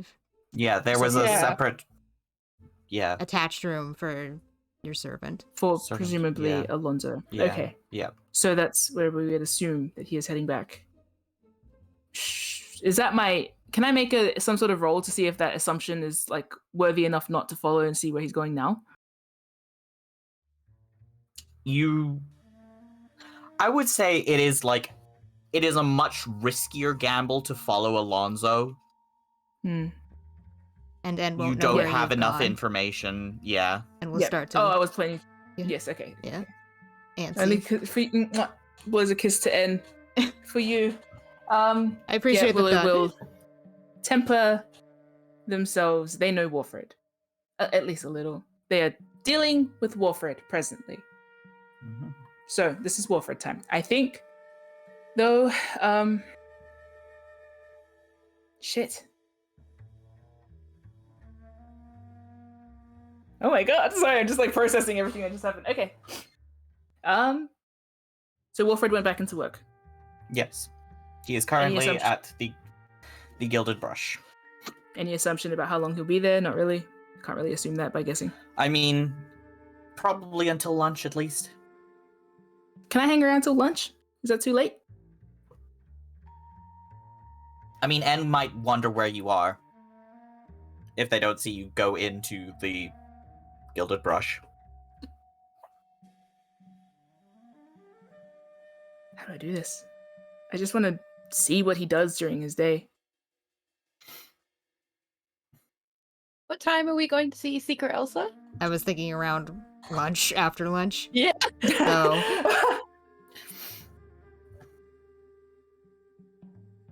Fuck it. I guess I'll go in to the Gilded Brush. Okay. Let's strike while the iron's hot, as it were. He's already having a rough day. Let's make it worse. Yeah. Yes. Yeah. Okay. Yeah, Willow will enter the Gilded Brush. What was our front desk girl's name again? Melissa? Yeah. Yeah, I think so. Yeah. I don't remember. I came up with it, so I think it's Melissa. No, it's cool. Okay. Willow will open the door with a flourish. Yep. Good morning. You are greeted. Good morning. How may I help you? I'm here to see Mr. Walfred Bartosh. Is he expecting you? I don't think so. Well, later tonight, I believe, but not right now. Can I ask what this is about? A commission that we have underway. All right, I will go fetch him. Thank you. She goes to the back room, and Warfred comes out, and is... Give me an insight check. Yeah, trust me. I was already gone there.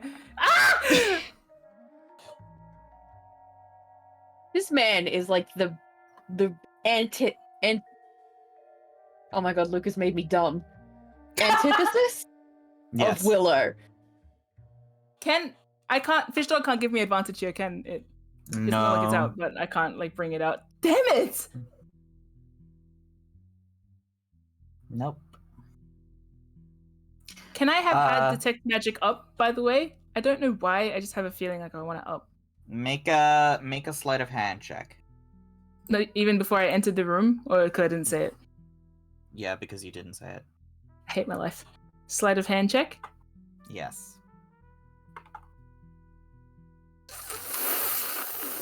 You know what? If it's going to be like that, I'll do it later. Okay. Okay. Those hands twitches and then they press it to their side. Warford arrives and is... To what do I owe the pleasure? Sorry, I just have to... strained disdain. You again. I'm kidding. I don't even know what his vibe is, because I rolled a 5 on insight. It's, what name did you give him? Because I Gil. didn't remember. Okay, just Gil. Yeah. Okay. To what do I owe the pleasure?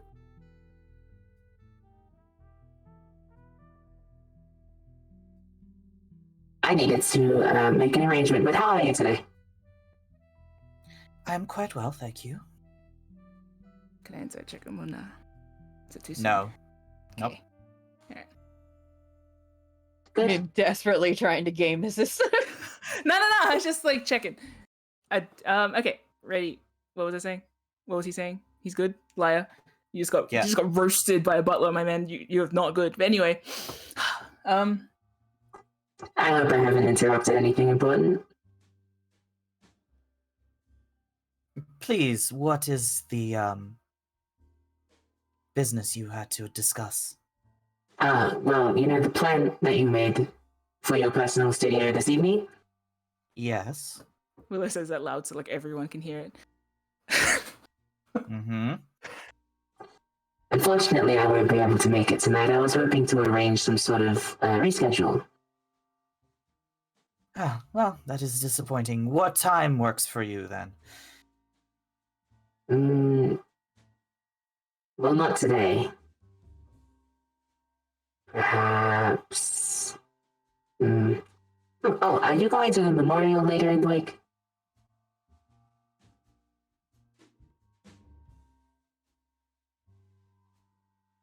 Quite possibly, yes. Well, then I suppose not that day either. That will be burdensome. Perhaps... Why don't you find a time that works for you and discuss it with the secretary here? I'm sure she will be able to inform me. Oh. Willow tilts their head at Wolfred. I'm afraid I am still on the clock. Of course. I'm going to detect magic now, sleight of hand, see how well I can. He sees you. It is very obvious that you are being perceived casting the spell. That is not good enough. Yeah, that's fine. Can I still get away with it? Why are you casting a spell?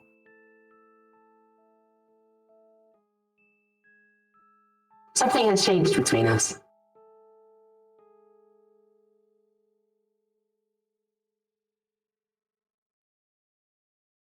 I suppose I could ask, but it seems like not the venue for such a question. He gives you a look of like, huh? Like he seems confused by that, and you suspect magical interference? That's incredibly paranoid of you. Not paranoid, simply rude. curious. Gosh.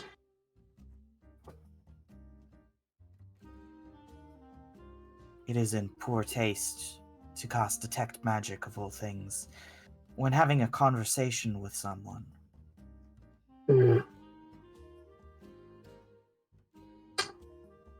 Willow raises their hand as if to dismiss it. Did it work in the meantime, or has he scolded me before it found purchase?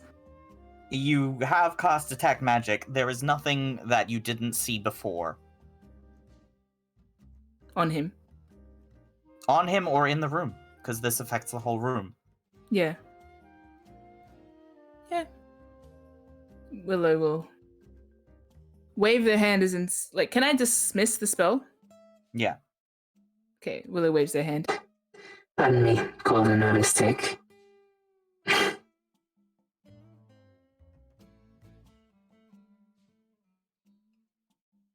I've been rude. Excuse me. Will the 28th work? 28th of Javago. Hmm. What time? Hmm. I...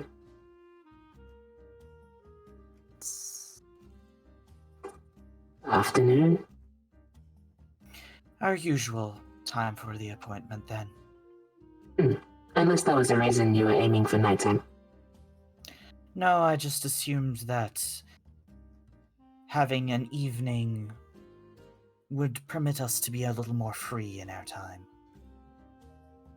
Since we were having such an engaging conversation yesterday. Hmm. That little prickle of like unsureness comes back to Willow, and especially now that they got caught with their magic, they're like feeling a little bit tense. But they'll try and swish it off. I understand. Time is of the essence when it comes to this sort of thing. Hmm.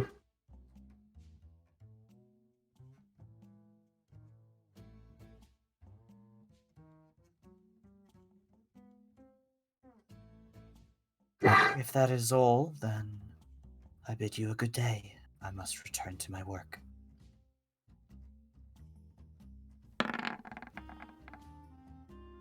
What were you looking for? Wow.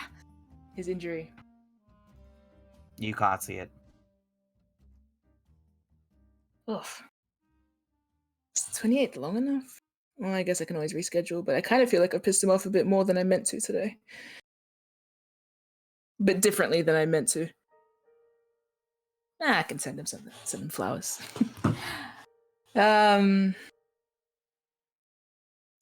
It is unclear why he is being short with you. It might be because you've interrupted his day and, like... Also, he had a visitor just a few wasted his minutes ago time. that maybe left Yeah. him in a bit of a prickly mood. Yeah, Yeah. no, I assume so. That's what I mean. I think it's just a little shaky of like, Willow still feels okay, but they are just like, I don't know, a little bit more self-aware than they'd like to be. A little less fearless than they'd like to be in this situation. Mm-hmm. Something is off. I think the fact that they can't remember, like they can remember, then that one from earlier has come back to kind of niggle at the side of their brain, just like... Yeah. Willow will call after him again, just once. Mr. Bartosz, Yes? I am sorry for the inconvenience. He nods at you sedately. We will see each other on the 28th, then. Or earlier. Indeed. Are you planning on tending the memorial? Yes. He nods. Until then. Farewell. Willow nods. And tensely kind of waves at Melissa on the way out. Melissa gives you a sort of customer service smile and nod back. Yeah. And I think there's like Willow's like walks out of the place feeling like, what the fuck? Because like registering the Alonzo thing as they go. Mhm. Yeah, does N see you so that they can start moving? I think N will see them while they're heading back. Yeah. Yeah. It's the kind of thing where it's like you were meet me watching halfway. the you were watching the door, so Oh, so you I saw see... Alonzo come out then. No, you did not actually. Oh, Alonzo was around the back. He left it in a different direction. You were watching Gotcha. the door. cool. I know nothing then. We aren't Yep. meeting up until like even at the kind of Later. thing where it's like reconvene at the Yeah, gold dragon. yeah. Yep. And knows. And takes a different path home. Route. Yep. Can I direct my earlier detect magic to myself? You let the spell go. But you I can did let the spell ritually go. cast it as you walk, I suppose. Yeah. There's Yeah, nothing on you that you would be able to detect at this point. Yeah. Okay. They're just checking. They always get a weird feeling after hanging out with Warfred, and especially now that he's hanging out with Alonzo. I feel like Willow takes a little lap around the pirate exchange, mindlessly probably grabs some food. And it's just like, yeah, okay. Yeah, and probably went straight back to the Gold Dragon, so they're like standing somewhere, bouncing their leg, waiting for Willow at this point. Willow will show up with stuff, food, snacks, crisps. Do they have pork crisps here? I feel like that kind of taste. Crisps. Yeah. How much for crisps? Like 5 copper, maybe at most. Maybe Okay. 2 copper. I'll get 2 packets of crisps. Ah, so that's where you were. It says, looking at the crisps. Yeah, Willow drops their mask and looks a little. Their face, they have a funny smile on. Tense. I'm gonna insight that, but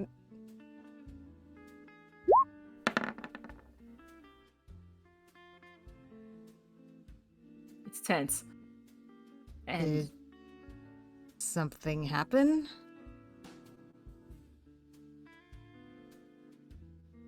well. And Open's no. message, did something No. happen? Willow, in their mind, I feel like they can't control their words verbally, but mentally, immediately, Like, Alonzo kick was back talking to Wolfred. and flinches. Wolfred was talking to Alonzo. Did they see you? Willow shakes their head. Okay. Did you hear what they were talking about? Willow nods their head. Care to enlighten me? What do I remember? But Willow will tell you what they heard, which is something along the line. Like, I need to re-remember. Mim does, because I don't fully. Sorry, my brain was exploding at the time, but like something along the lines of like Warfred.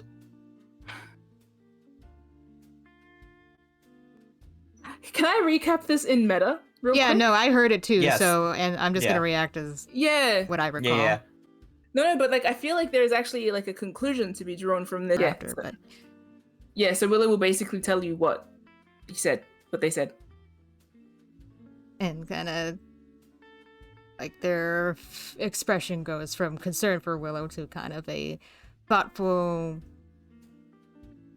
cold, stoic expression that they often get when they're thinking.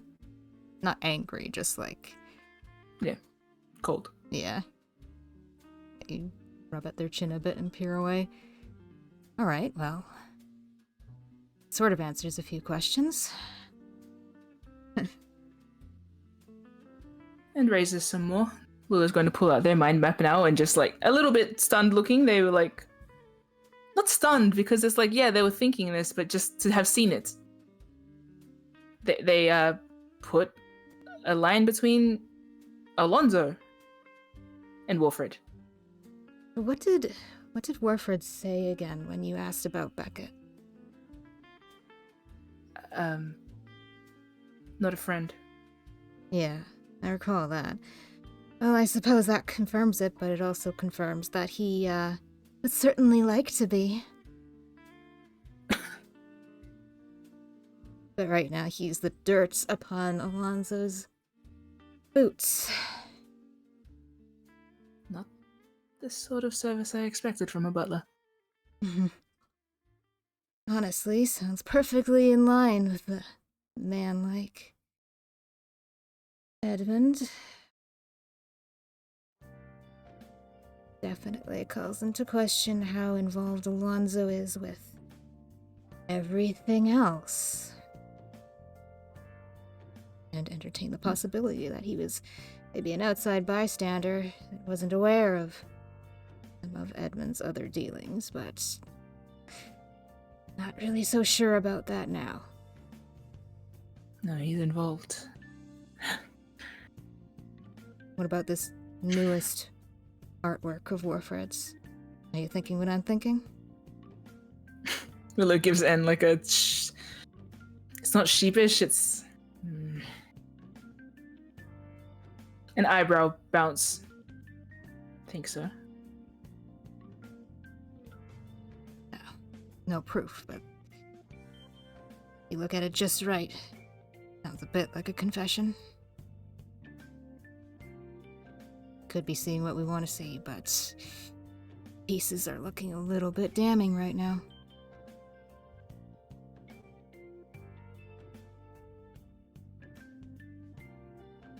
Additionally, we don't know exactly when Edmund is leaving Regalport, but we do know it's likely soon.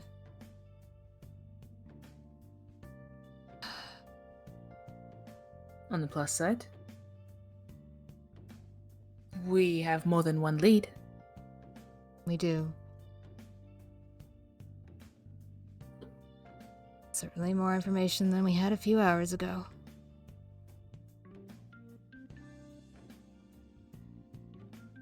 Anyway, Nod.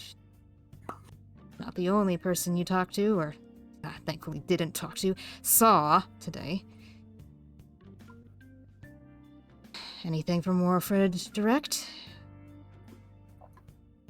I rescheduled for the 28th. Oh, well. Day after the memorial, the day that the art show technically closes. Right. Might be too soon. I can always inconvenience him again. Though after today's conversation, I might... Well, who knows? We'll It's see. time. Time to figure something out. We have been Better making than yours. lots of traction every day, so... Memorial as well. So... What about the memorial? Warfred's going to be there, possibly. And he knows I will also be there, so... Something to keep in mind. Gotcha. I'll let you keep a distance then.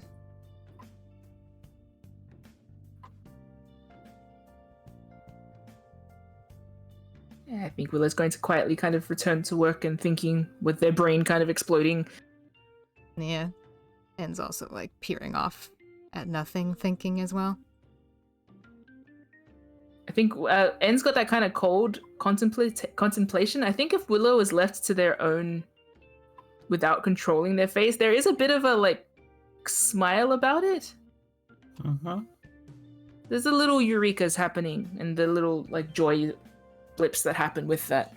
It's not joy, but it is like this is happening. Satisfaction. Satisfaction, indeed. Yeah. So, bit of a disbelieving smile, I think, when they start writing down the details of what just happened.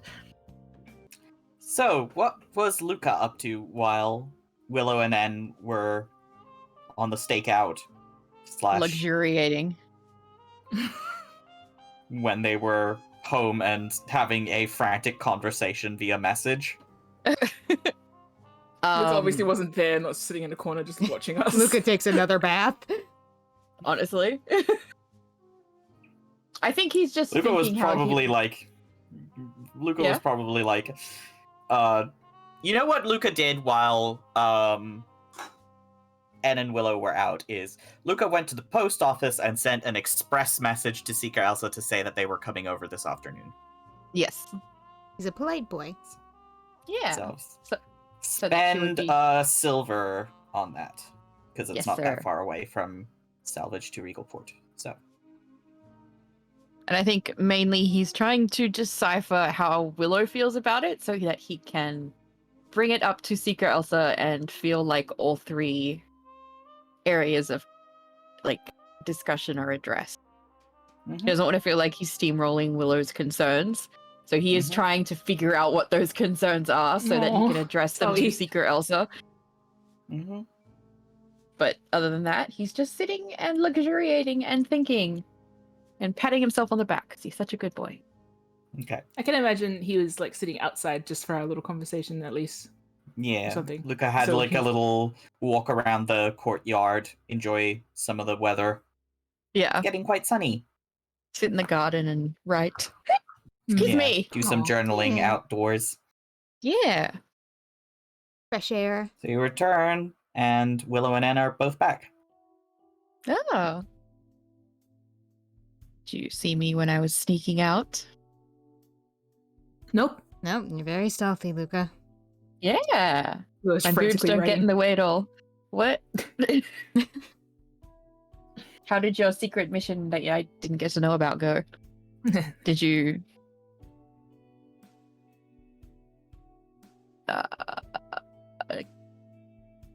commit grand larceny? Did it go well?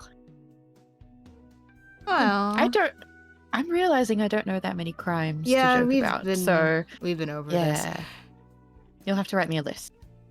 That was what I suggested. Yes. We learned some things, I think. And might like message Luca and give him just a brief overview about the situation. Like Warfred was seen with Alonzo and Alonzo's general disposition. So likely a threat. And Edmund's leaving Regalport, but Alonzo seems like he's going to be staying. And also, Willow has rescheduled, and Warfred is likely going to be at the memorial. It would be bad form if he wasn't. I guess.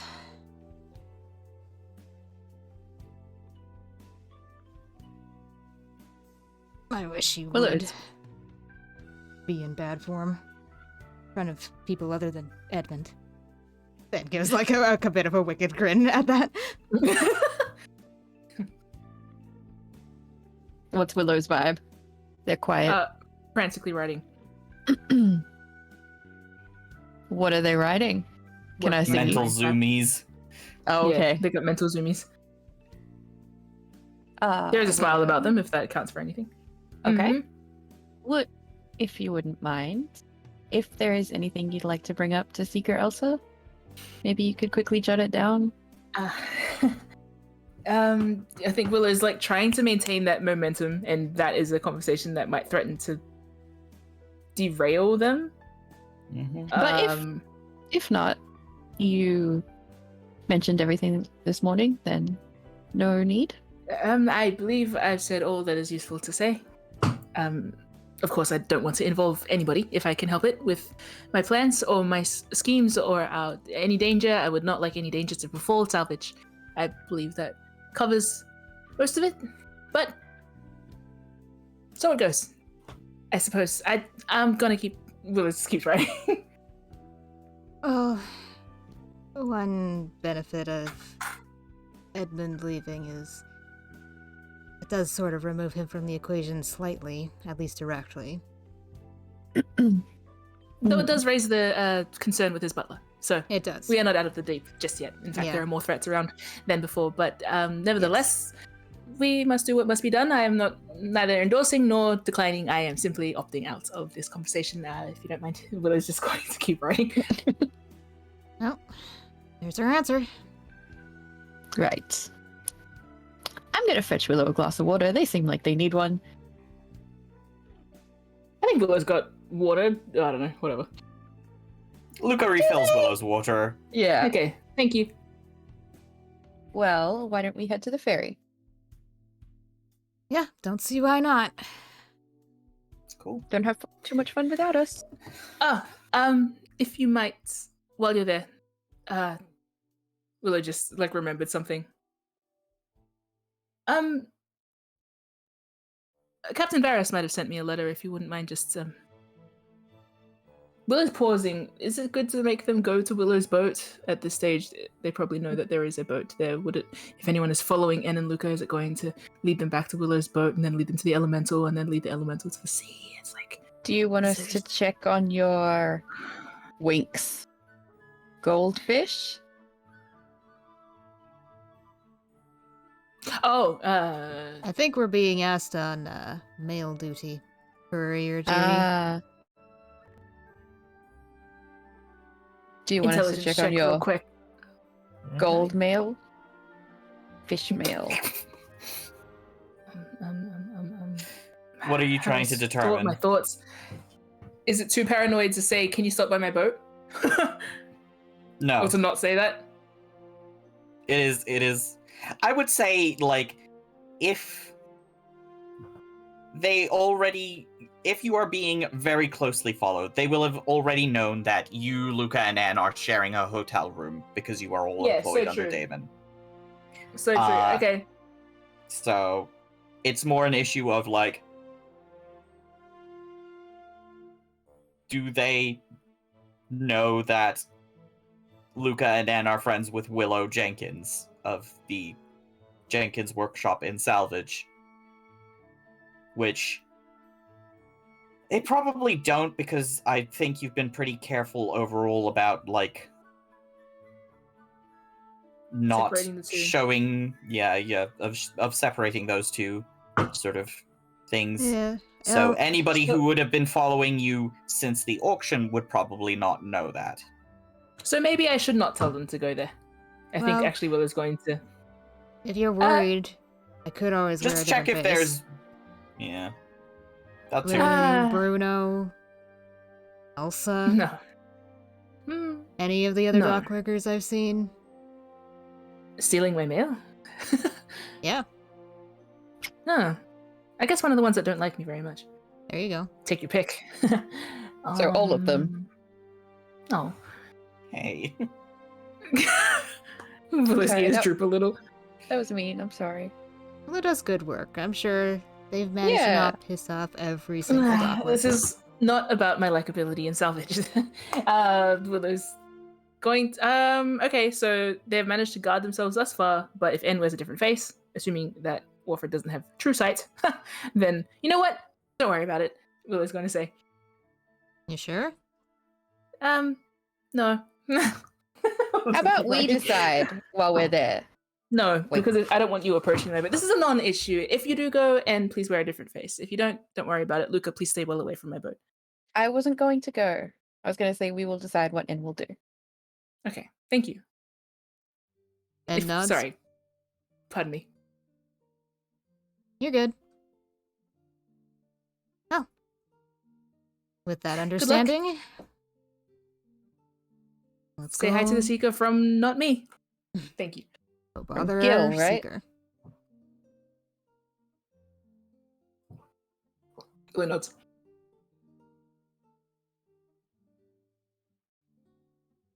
All right, shall we be off? Yeah.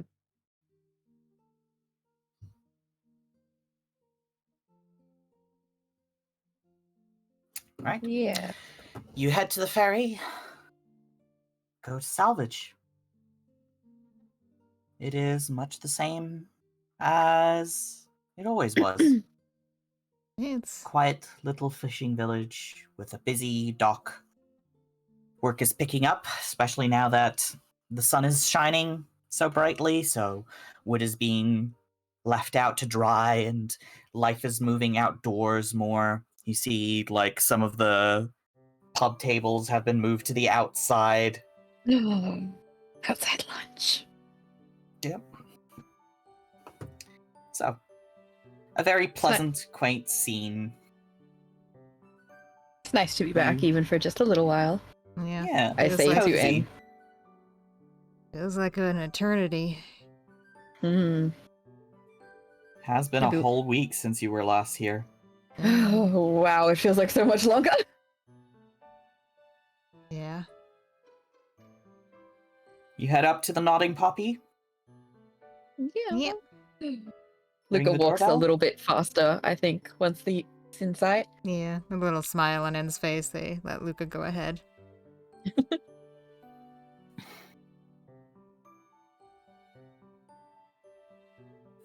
And ring the doorbell, and shortly, Seeker Elsa is there to greet you. I say surprise, and then I remember, oh, I sent a letter. So it's You not really a did. surprise. She laughs and just gives you a big hug, Luca, immediately. Yeah, me too. Aw. Big hug. Yeah. Yeah. And standing in a Oh, distance. it's so nice to see you again. It feels like it's been forever. I know it's only been a week, though. It feels like it's been years. Too long. She gives you a big hug and then says, "Have you eaten lunch already? I've made some extra food. Oh, no, we would love that. Come in, come in." And she greets you as well, Anne, and are you standoffish, or is she able to go in for a squeeze? She can go in for a squeeze, yeah. She gives you a hug as well. A Yeah. shorter one. Yeah. Nice little hug. Pats you on the back. Ushers you both inside to have a nice little lunch of fresh spring and summer salads. Cucumbers are starting to ripen. Yes! Delicious. Luca's big on the cucumbers. Sarah's big on the cucumbers.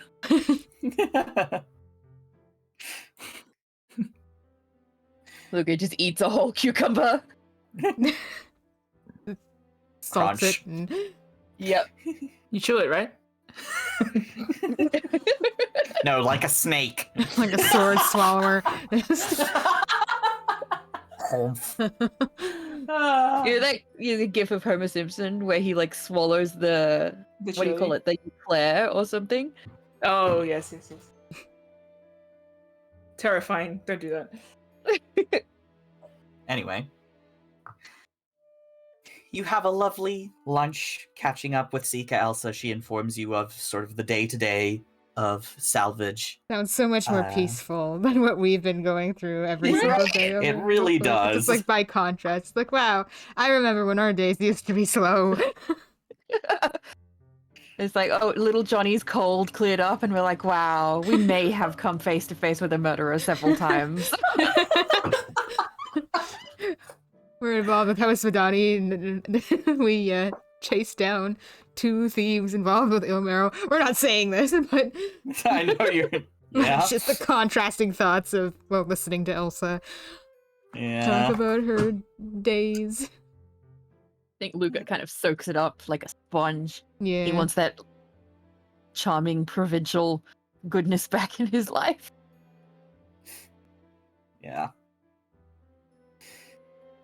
Sorry. Anyway. Yeah. So that's what it is. And you, how have you been? Ooh, that's a big question, isn't it? Busy. Days are kind of blending together because we've been so busy. That's a shame. Is there anything I can do? And peers over at Luca. Luca looks at N really now? Right away? Over in front of my salad? We've had some time to eat listening to Elsa. That's why I'm giving the floor to you, Luca. You literally have a salad. Oh, man.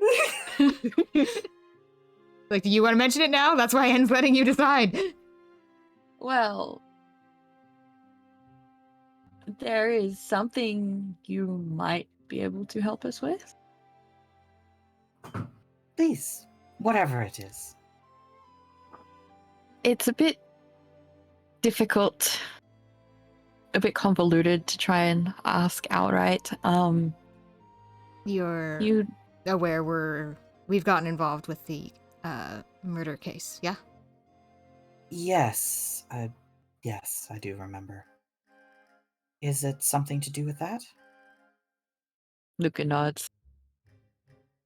Well, since we'll be formally working with one of the Madani detectives, and it was kind of discussed that the man that was killed might be a valuable source of information. Ah, I see. Mm. So, would you like me to offer my assistance there? I'm not reading too much into this, am I? No. That is what we would like to ask, but we feel like we need to stipulate a few things before we let you come to a decision. She nods. Then I look at Anne like, how much does she know? Yeah, maybe I should just take this one. Alright. So yes, we are interested in you using your abilities to help us solve the murder. You know who the victim was? I don't think that came up.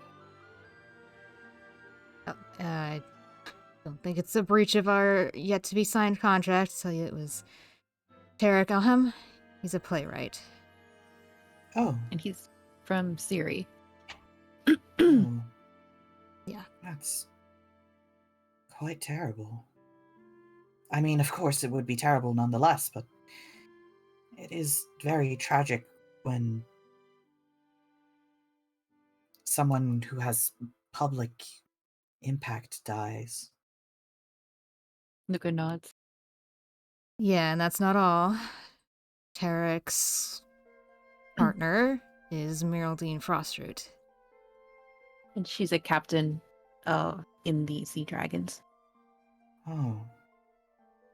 I see. She is the one we are getting permission from to do this procedure in the first place.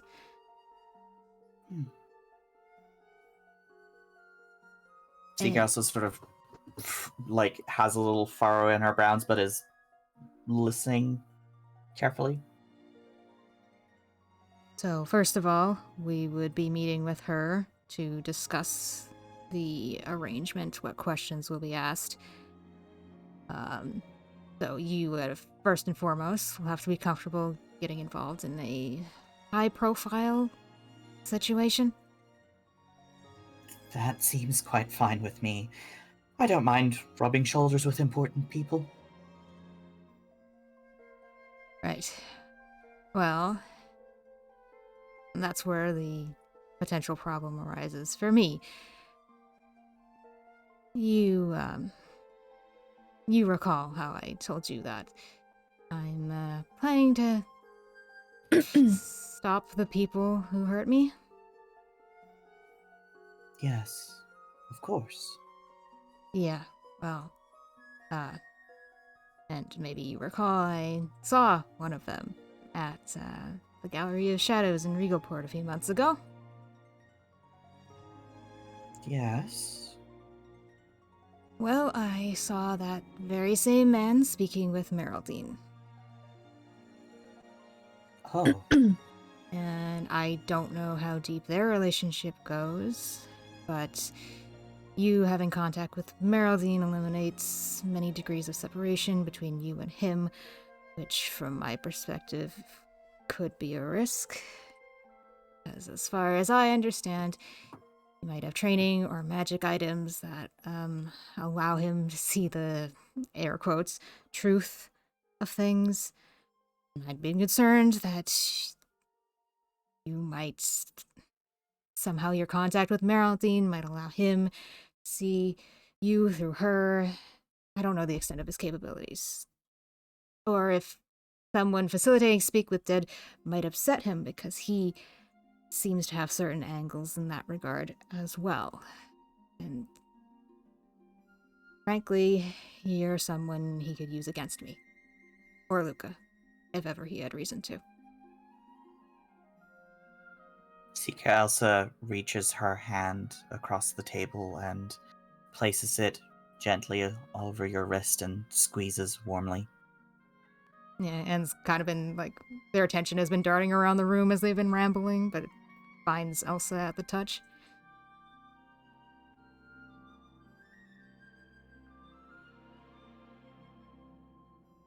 I understand. I understand. But know that regardless what danger might be posed to myself, I want to help you, and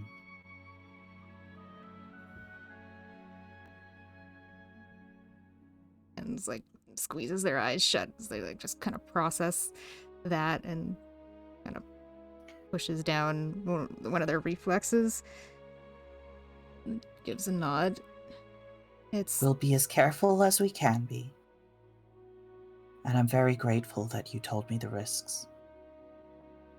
That you knew the risks and decided to ask for my help anyway.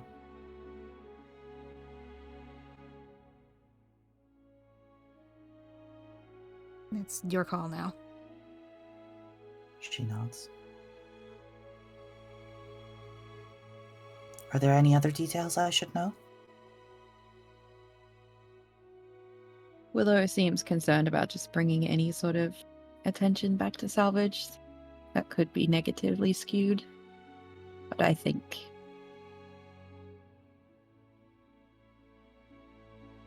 you are someone who will never be able to be negatively skewed. So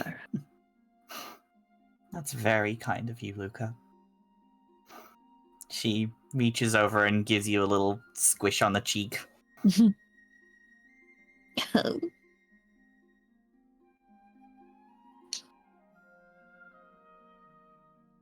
Well, it seems that I will need to prepare my ritual supplies.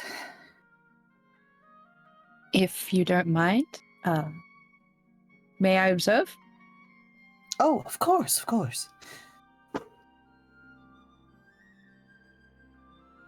So, when do you need me? I look at N. Considering this is all falling into place, say we're likely going to send off a message to Meraldine today. And knowing her, she'll want to get this underway as soon as possible. Of course, we'll let you know, but could be as early as tomorrow. Very well. I'll make those arrangements then.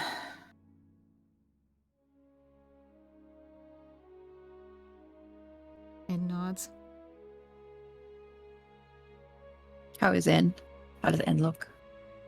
How does Secret Elsa look? How is everybody at What? the Do a table? check. Roll insight check. Yeah.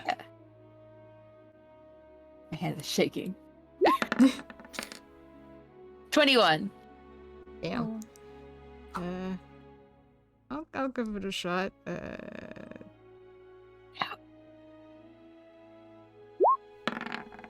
No.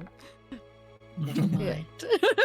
And is obviously still very tense. Not only about Elsa's involvement, but they feel like they kind of rambled a lot, and they've got the bad brain of, oh, I just sounded so paranoid and stupid, and I'm being judged for how paranoid I was. On top of the concern that actually my paranoia is perfectly legitimate and Elsa's in trouble because of me, and I should fight against her harder. So it's just like bouncing under the table, pressing two sides of themselves down into silence. Seeker Elsa seems serene and prepared. It has a similar it seems like a similar mood as when she is about to prepare for like a difficult medical procedure, which in some ways it is. Yeah. This is like preparing for somebody who is about to go into labor or preparing for somebody to have difficult surgery. Yeah. She is calm and composed and thinking in a structured and logical way because that is what is required of her, and she is well suited to that task. Love her so She much. seems perfectly confident and comfortable.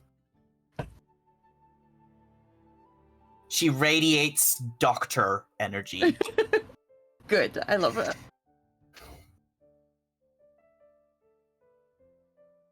I think she gives N one more squeeze, this time over the hand instead of on the wrist. Hmm. And glances down at it and back up at Elsa. Gives another nod. She gives you a smile. We are perfectly capable of dealing with whatever comes our way. Yeah.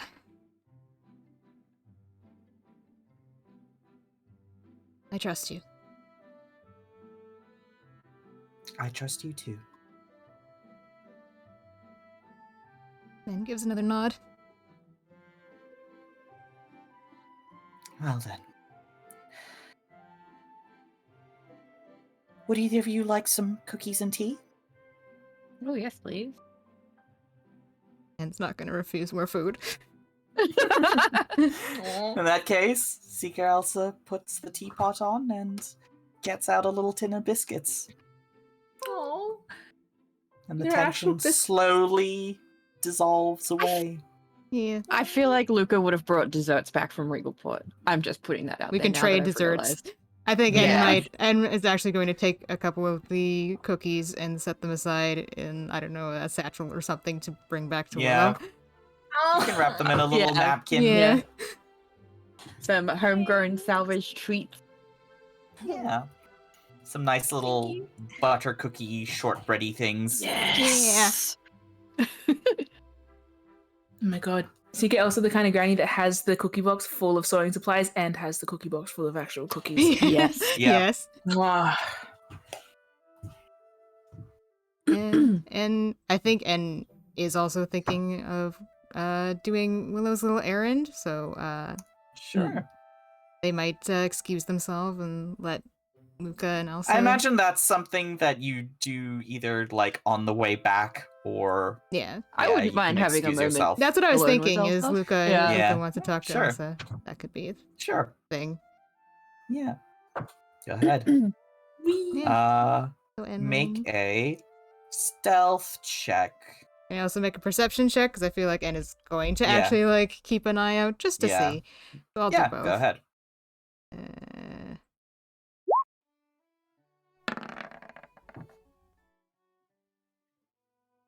It's a normal day in salvage. You don't spot anybody out of place. Nope. Cool. The atmosphere is just cheerful and relaxed.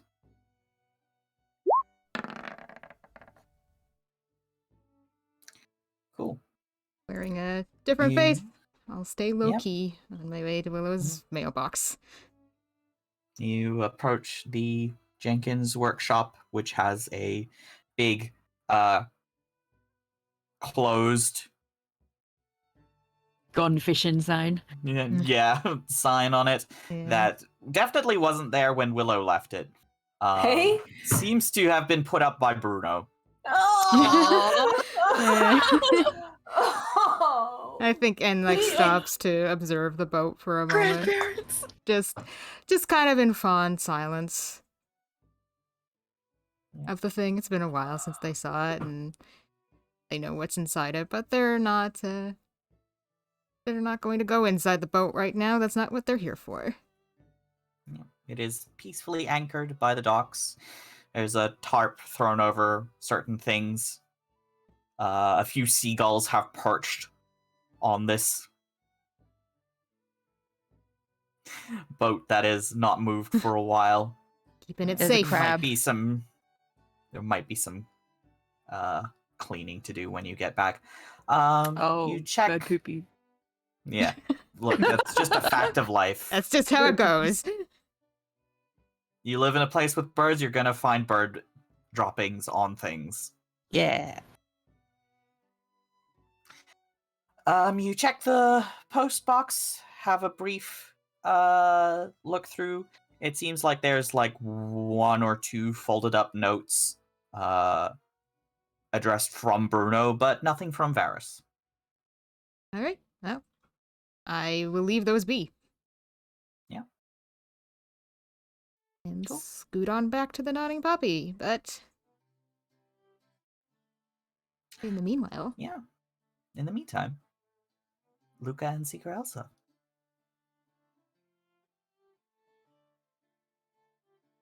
Well, when Anne pops away, Mm-hmm. I think Do Luca an will, errand. yeah, let the conversation die, but he will quickly try to swerve it and ask, it's very possible that you were just putting on a comforting front while Anne was here, and I just wanted to check in whether you had any reservations about helping us. I don't have any reservations about helping you. I have concerns, of course, for the bereaved. Mm. And concerns for what N fears. I don't think they are being unreasonable in those fears. But I think we'll manage just fine. Okay.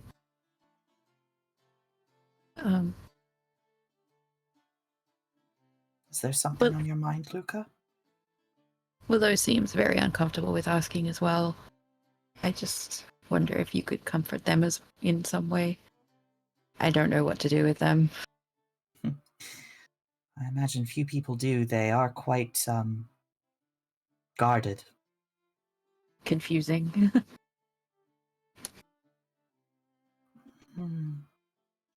Willow seems to be a very private person, and they do seem to struggle to open up to others.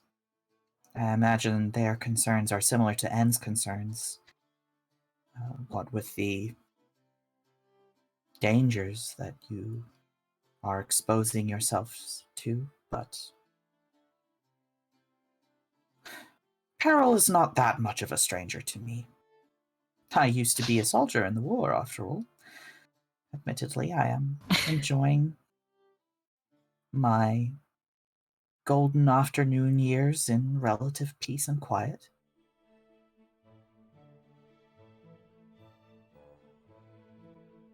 I feel guilty for asking you to step away from that, but I also feel like you're the only person I can trust.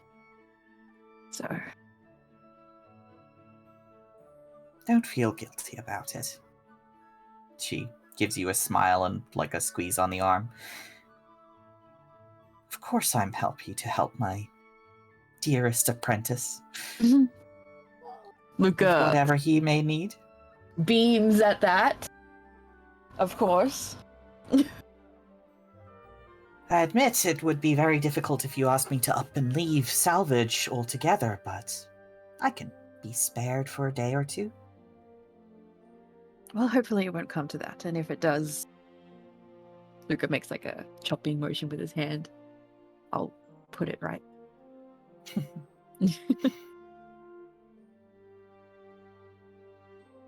I've been speaking with Seeker Nereus as well. Oh! How is he? I haven't seen him in, well, several years, actually, I would think. He's very stern. Yes, he is that.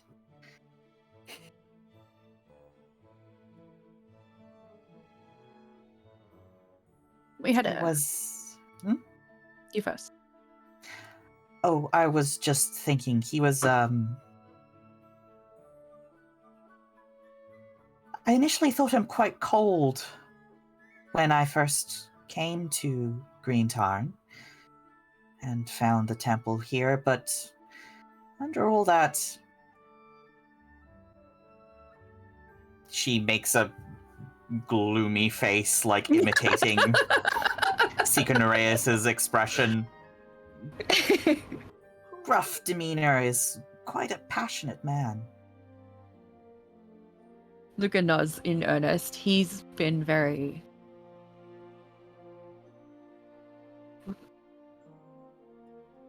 gentle. He made me feel very calm. I'm glad to hear it. Even if he was a little bit scary to look at first. Oh, yes, he is,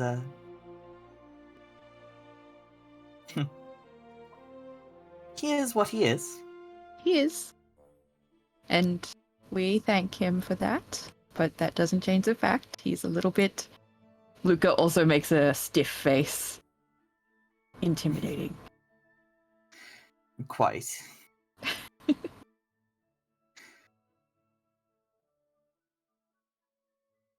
Actually, he kind of reminded me of Willow a little bit. Oh, interesting. People who are supposed to know everything sometimes forget the simple things, you know?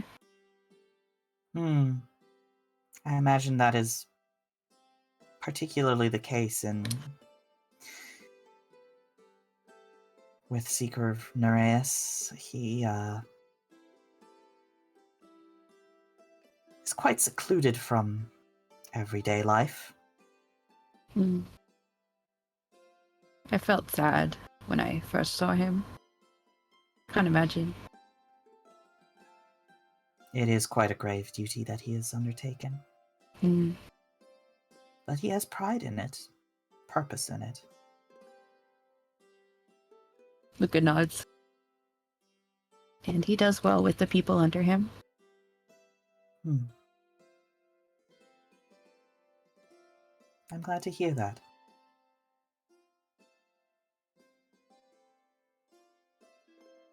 I think Luca leans on her a little bit, just settles. He's just happy to be here. Sigalsa pets your hair. My sweet boy. Oh! He starts opening his shirt. Look! I thought I want you to check this. Sigalsa is like quite alarmed suddenly. Like, when did this happen? You didn't tell her about the fights you've been in. So this is how she finds out. Oh, right. And well, I think we'll montage this a bit. Yes. I think she like pinches both of the cheeks on your face and says like, "Why didn't you tell me this sooner? I know you didn't want to alarm me, but really, Luca, the way you have your sense of timing. Come on." But she checks you over and makes sure you're all right, and it's like, okay, it's just a scar. It might fade over time, but it just is the blemish for now. No damage to the internal organs. No. Luckily not. Luckily, you received medical attention in time to not have any lasting injury. I might mention that Willow was the one who gave me the medical attention. Well, they did a very good job, then. Yeah. Maybe they should have been a doctor instead of an artificer or a tinkerer. I imagine Willow has the aptitude for many things.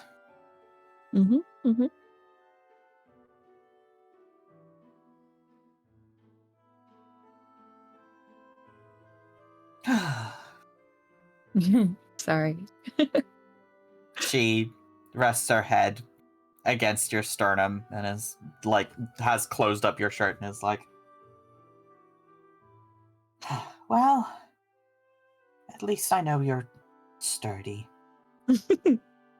That's my biggest feature. I thought your height was your biggest feature. No, I think how much I have to learn yet is my biggest. Seconded only by your humility. She ruffles your hair. Well, I learned from the best. I hope you'll learn from many people. I think I am. I think we can close up the scene here. Yeah. When Anne returns, you are chatting comfortably. Seeker Elsa asks if you have to go immediately or if she can persuade you to stay, maybe for dinner.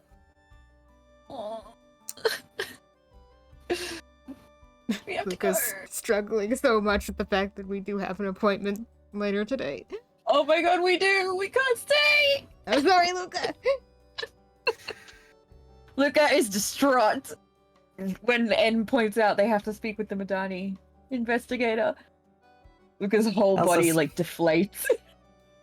Elsa's like, well, if you have an appointment, you have an appointment. But she says that as soon as you have free time, you should come back and have dinner. Or lunch again. As soon as we're or she able. can come visit you. Yeah, now that the travel ban has been lifted, we can come by anytime. I miss your cooking so much. I miss having you two around. Oh, now I just seem now. greedy, don't I? No. I like your company. Even Okay, if it's the food that brings you here. That puts a spring in Luca's step again. Well then, I'll walk you down to the ferry at least.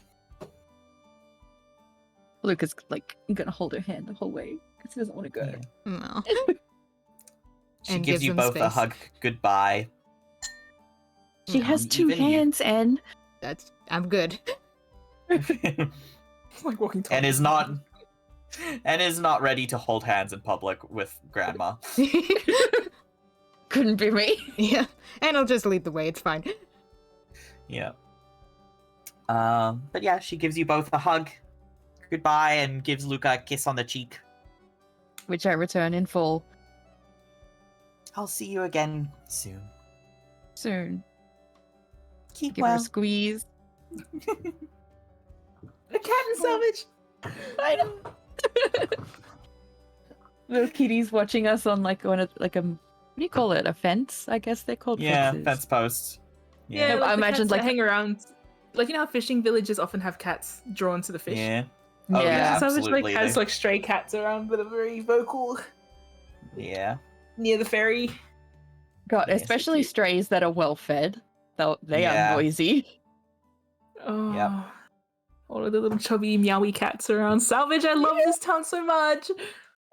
Yeah, if this were a game, there are cats you could pass by that would meow at you, like a video game, Yeah. as you walk past. Pet them, You'd be able to pet them. Yeah. Feed them Anyway. fish. eat them. Yeah. But I'm still hugging my Zika Okay. until I have to get on the ferry. So the ferry pulls Yeah. up and it makes last call. No. Yeah, literally.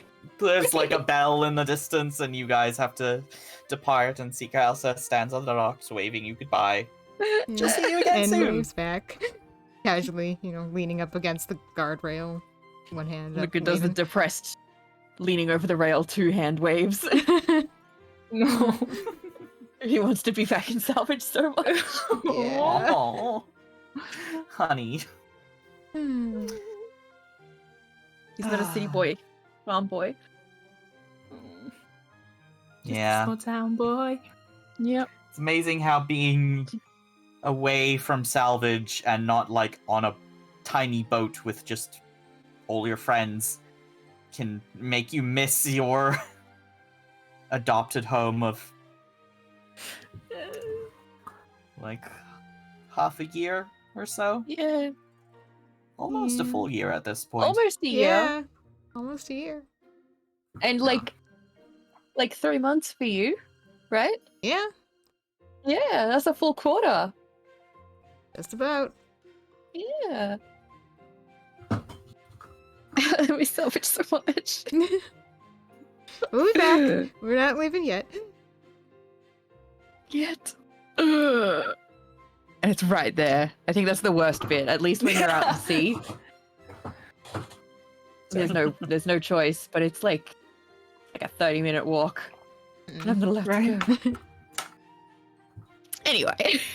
Yeah, you're in your feelings about that. Anything happening back at the Gold Dragon?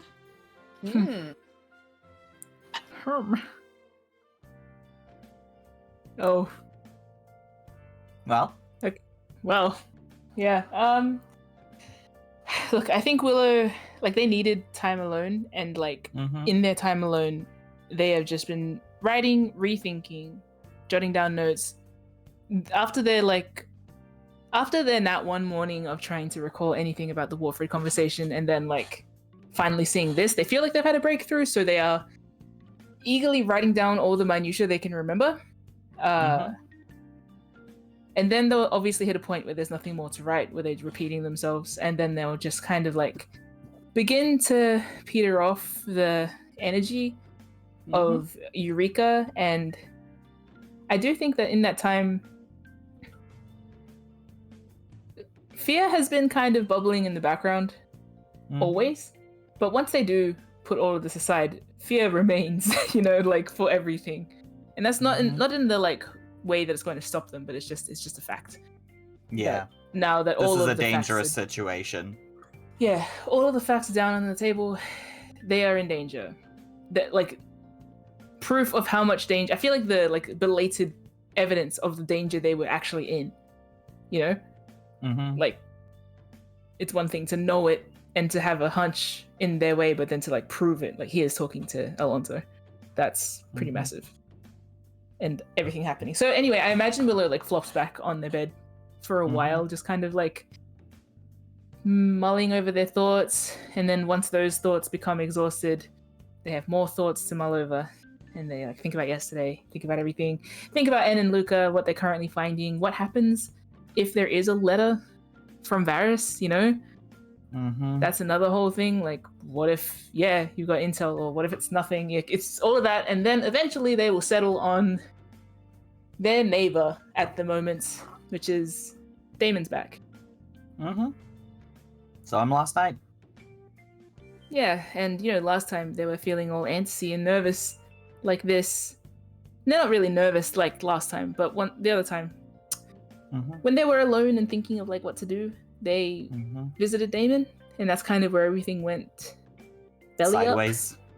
Yeah. Yeah. And that's still sideways in Willow's eyes. Like,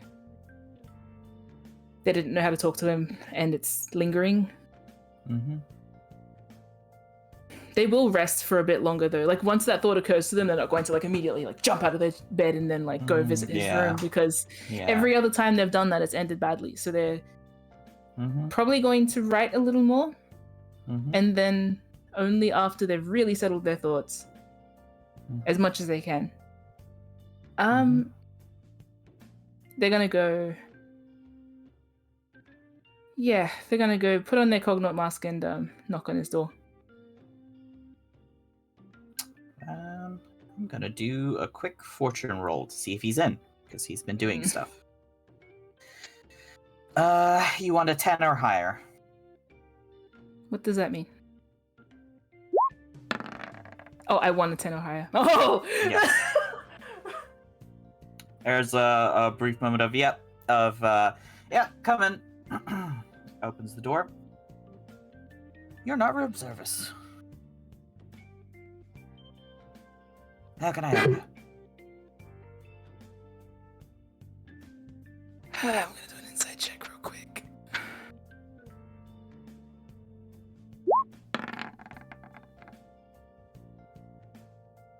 Seems normal, fine. There is a pause while Willow tries to think of what to say or how to start it, and then Are you busy? I could put down my work. What is it?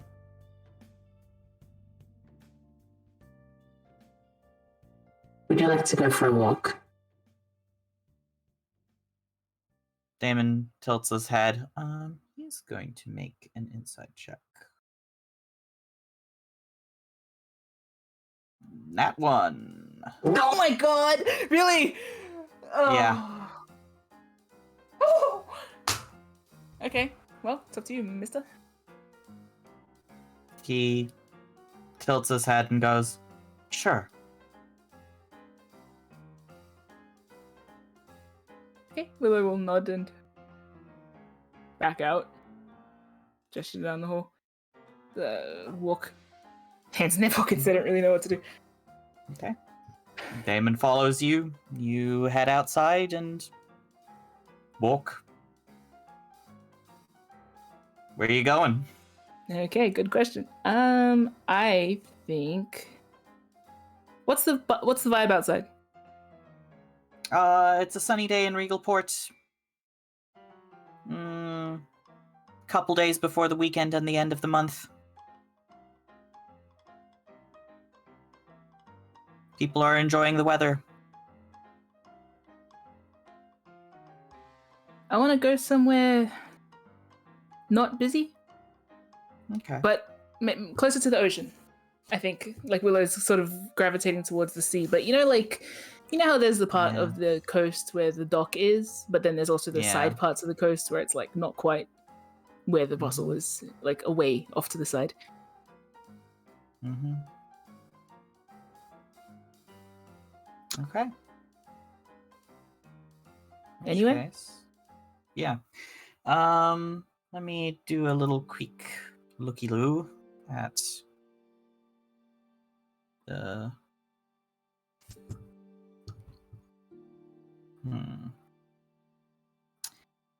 You head towards the east side of the bay. Not the harbor, but the Regalport anchorage, which tends to be a little more quiet. It's not where all the shipping and commerce goes on, but where there are sort of either local fishing vessels or leisure vessels. That's fine. So it's like a little more of the touristy-ish side of Regalport, but it's nice and calm, not too busy. Most of the people who would be going out on the water are out on the water, so you can find nice little quiet by road where there's like maybe a handful of people at a cafe or whatever, enjoying this afternoon sunlight. Is there anywhere with a climbable roof? Make a perception check.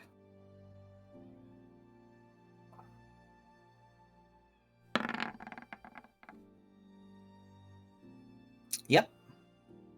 There's definitely like some places where it's like a little workshop or something that has a rooftop balcony that you could definitely sneak up on.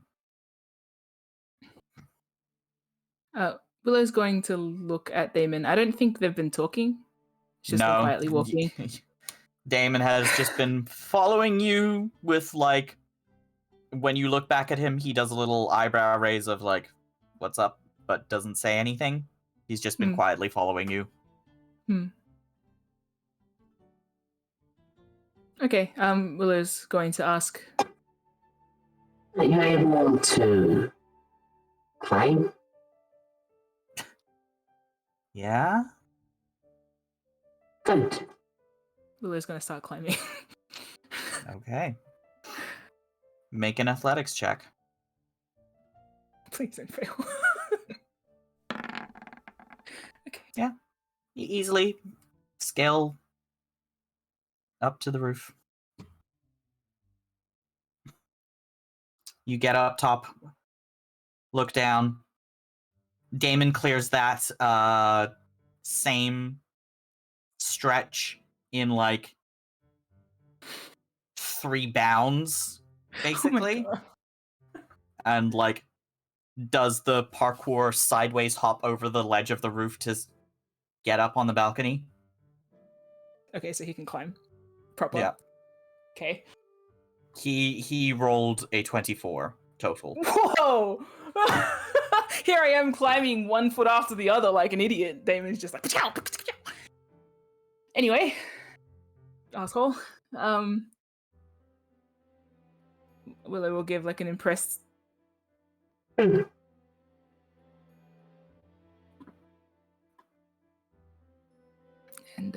I'll do another quick sweep just to check we're alone. Mm-hmm.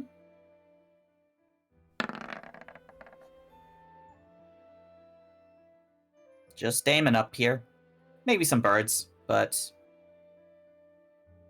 That's fine. no That's sign of anybody who is looking towards you.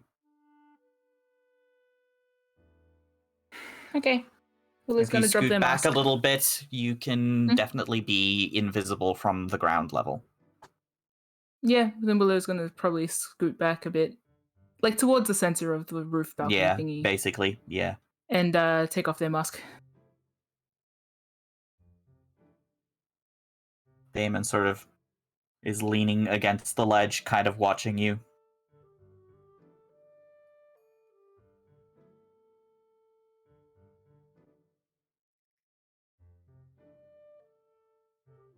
Just waiting.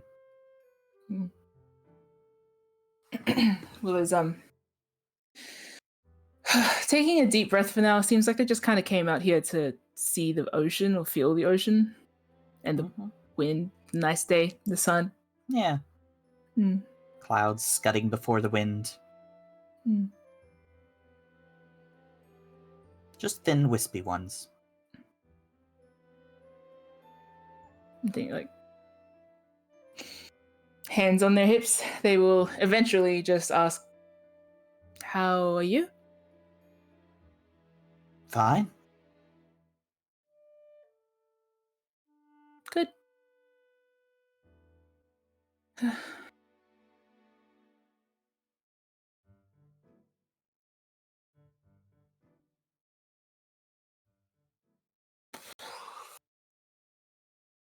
Damon's going to roll another insight check. It's been about half an hour. You rolled a 2.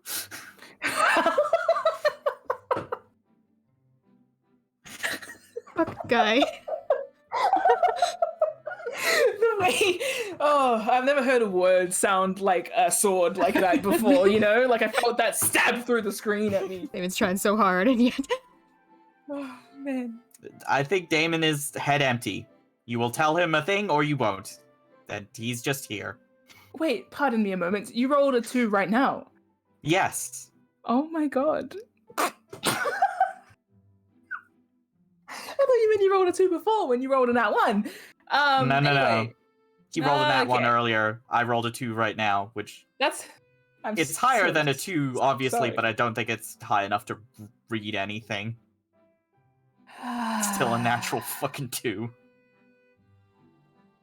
Unless you want to roll something to contest that and see if you roll worse. But yeah, okay, I will. You know what? For the love of the game.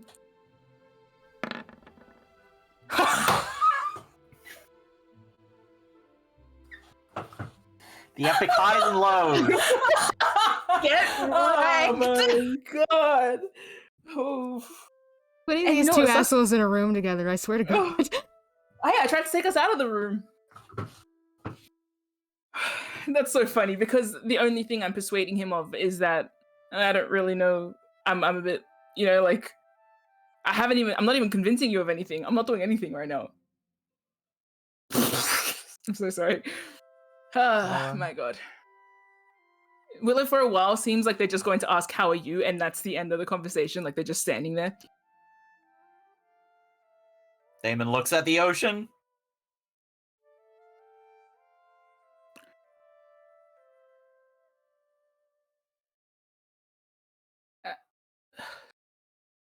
And thank you for getting the note done so quickly. Sure thing. That was very quick. I thought you said it was like a week's worth of work.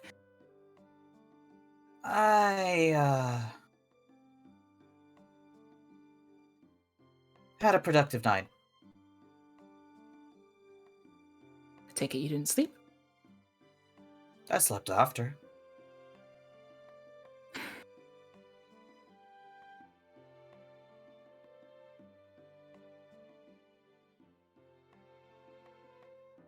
Lily, like, shakes their head and folds their arms. Thanks for the lunch. Oh, you got it. Hmm. Good.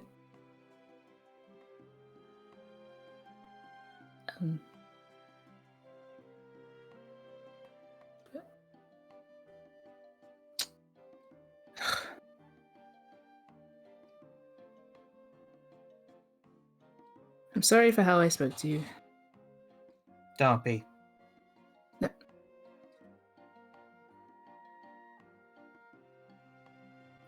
I would like to be. Damon shrugs. Apology accepted then.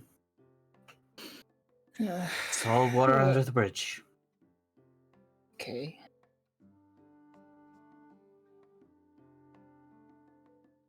Gonna insight check. Okay.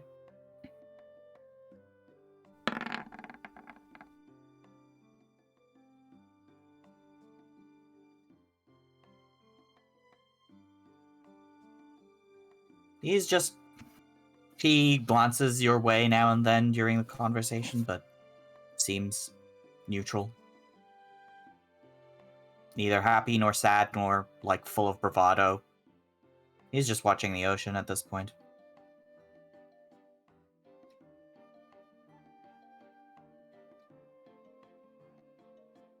I figure at this point, if there's something you want to tell me, I'll just wait for you to tell me.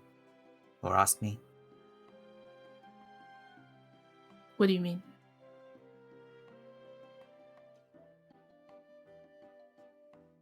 I was assuming there was a reason you dragged me out here.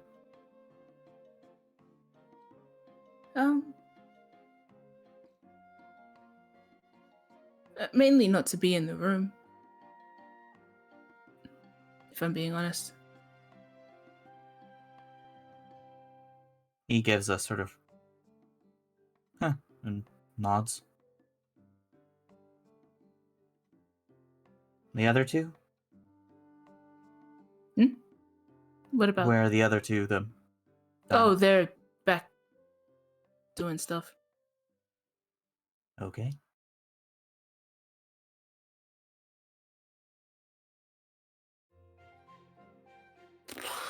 But, do you have a favorite color? Red? Yeah, I could have guessed that. Food?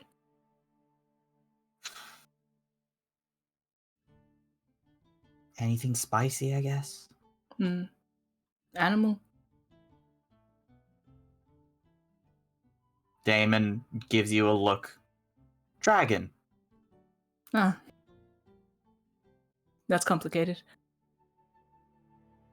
He shrugs.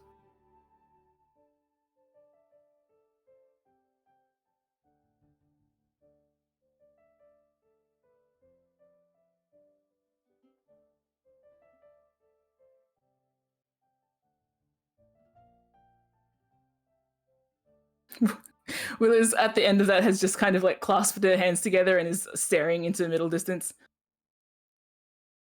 With their like lips pressed into a line, like,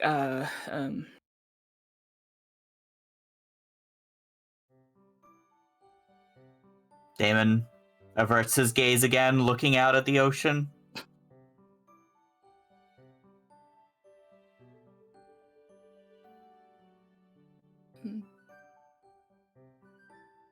Would you like to do another insight check on that? I would.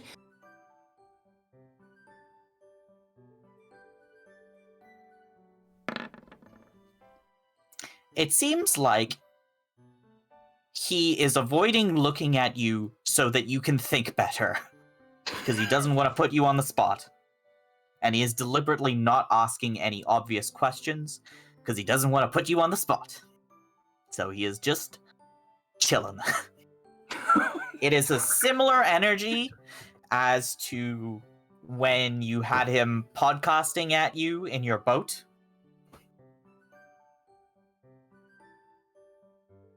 The impression is a person who is lying on their belly on the floor so as not to startle a small animal.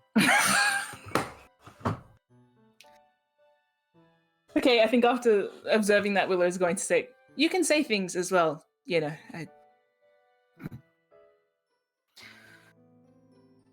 Was the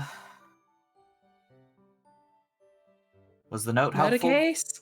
Okay, yes. However, the suspect escaped via teleportation circle, so, not yet, but in the future, perhaps. Oh, that sucks. At least she's out of town. He nods.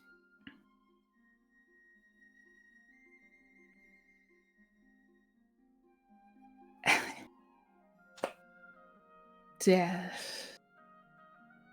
I'm not going to fling myself off this balcony if you ask anything or say anything, by the way. That is... Good to know.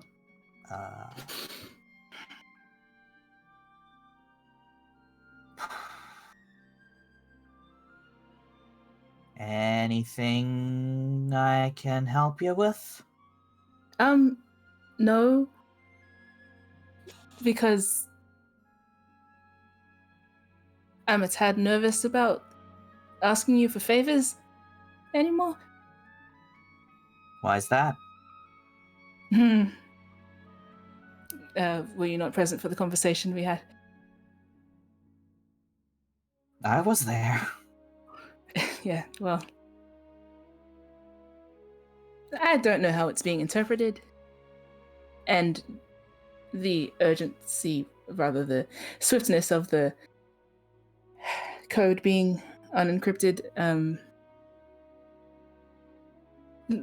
I feel like maybe it swung too far in the opposite direction, and now I just don't know what I'm doing.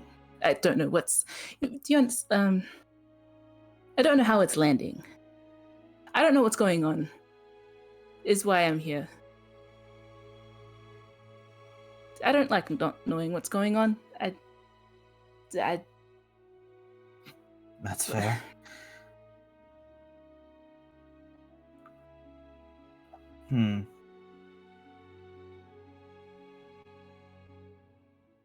Damon pauses to think for a while. How's it landed? Well...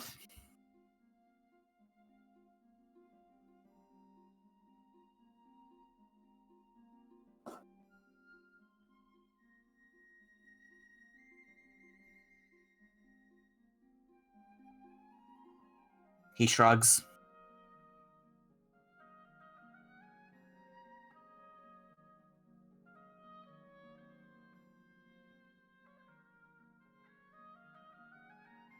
Is that the answer? Is that all he's giving? Yeah, I think that's it. Good.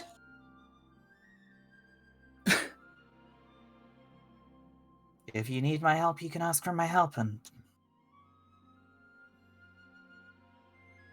Under conditions?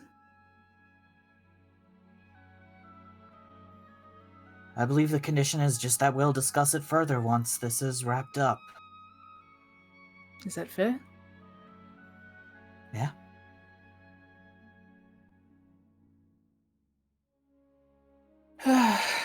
This isn't as productive as I'd like it to be. Don't say it, please. I wasn't gonna. Okay, sorry. I just... What is... Can I ask you a personal question?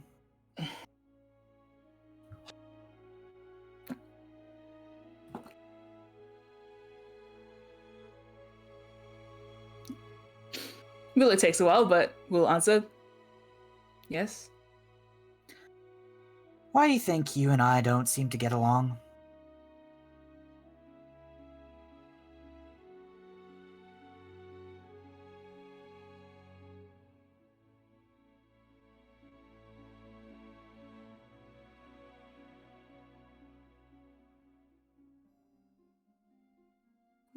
Willow slumps a little and shrugs.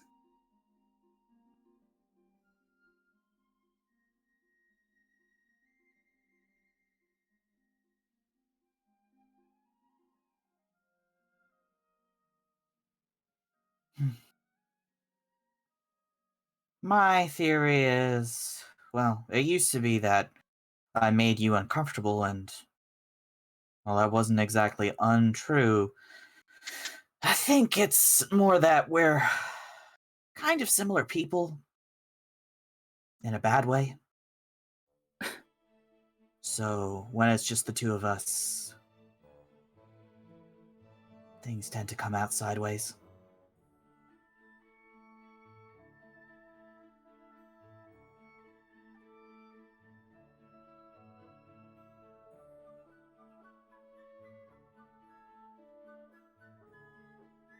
Willow considers that. They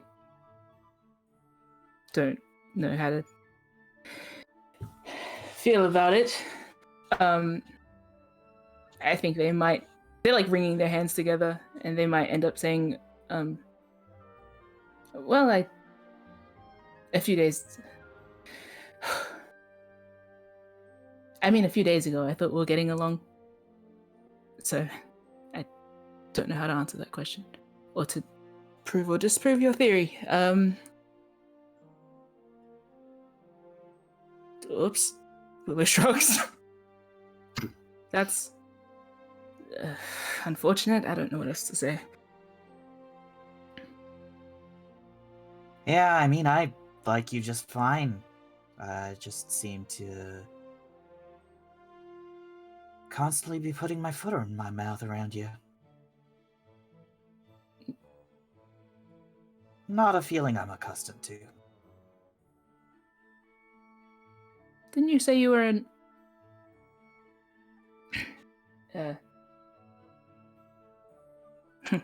Rewind. So you were a beloved asshole?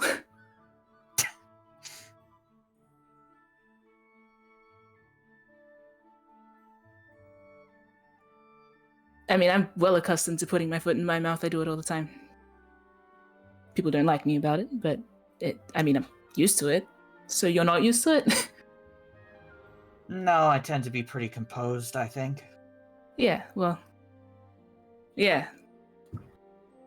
So we're not... Willow's so... Willow feels so awkward. Yeah, this is embarrassing. Willow says out loud.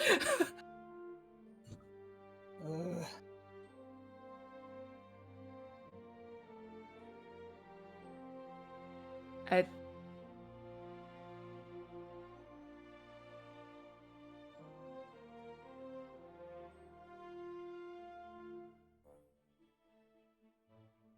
Yeah, I don't know. Does that upset you?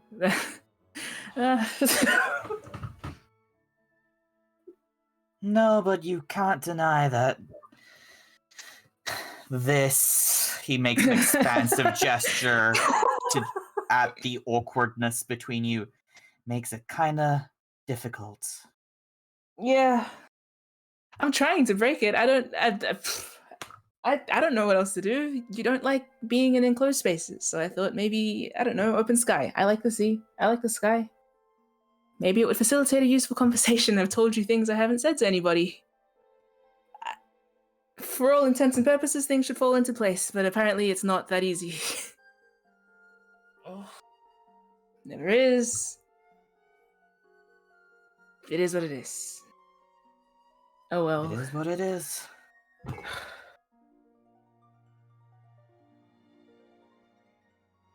Anyway, yeah.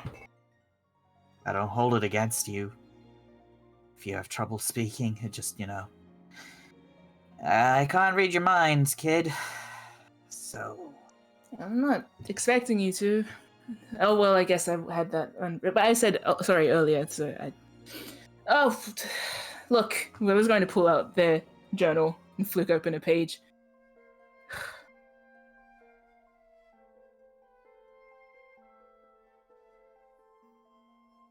What am I supposed to be looking at? Listen.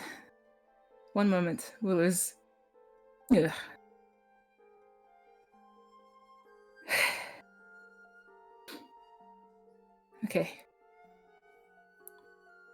Okay.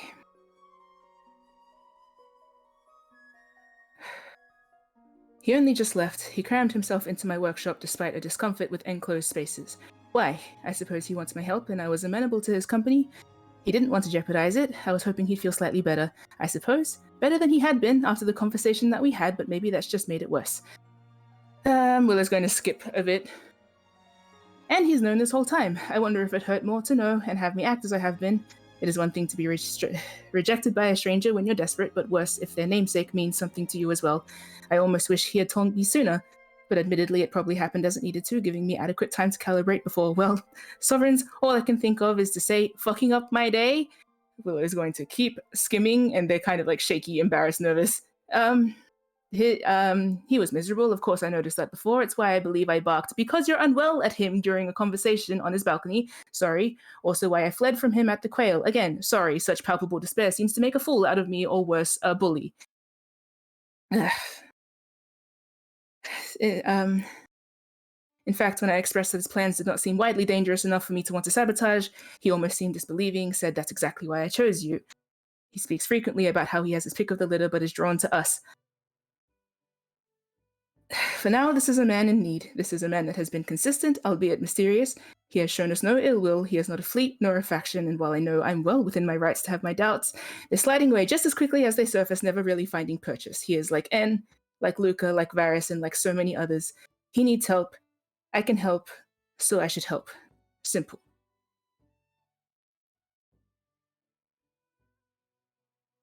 Does that make it any clearer to you?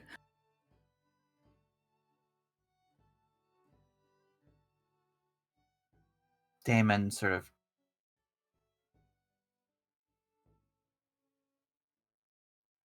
the corners of his mouth twitch, and he looks down and away, scratching the back of his head.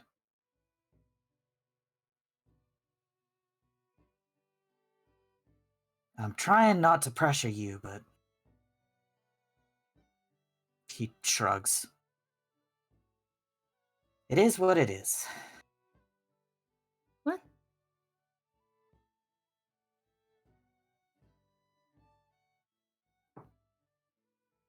What?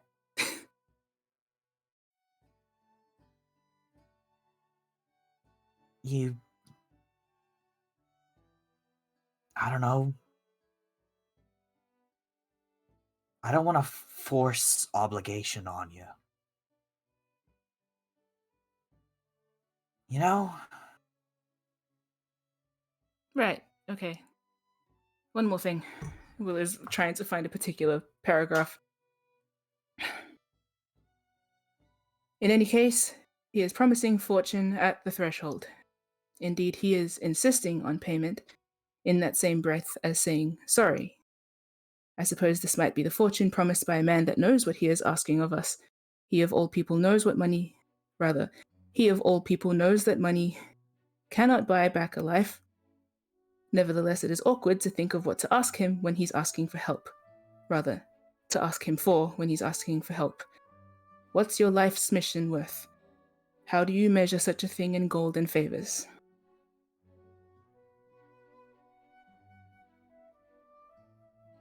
Is that any clearer to you?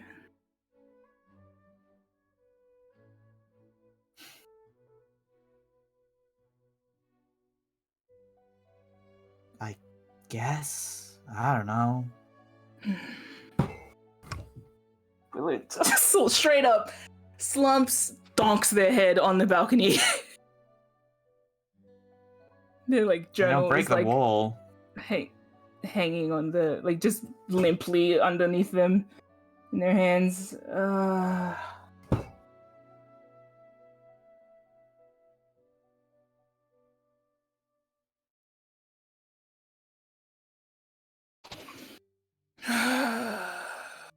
this is hard. What I'm trying to say is my conditions. If you were ever to ask for my assistance, my conditions are that I can't have conditions.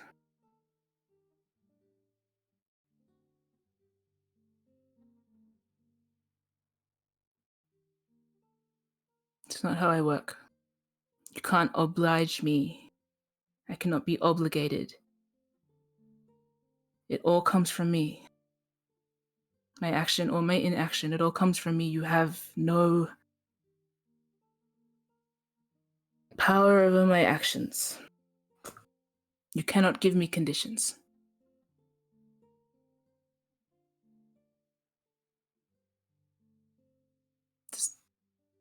Does that make sense? Does that...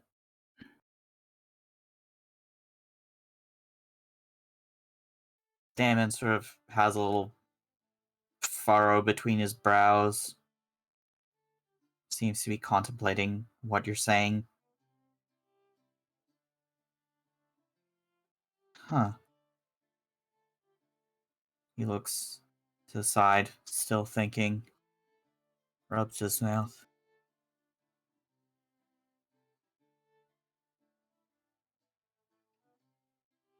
All right, then.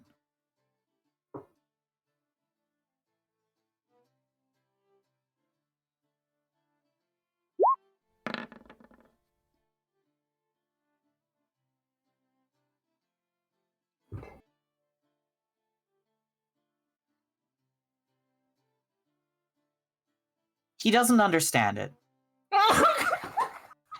But he does accept it. This is a new concept to him, and he knows he's not going to get it immediately. This is just not the way he thinks either. Yeah. But he can accept it, and he will. Yeah. Okay. I get it. I get it. I get it. I get it. He gets it. He hasn't internalized it yet, but he understands the notion, the concept.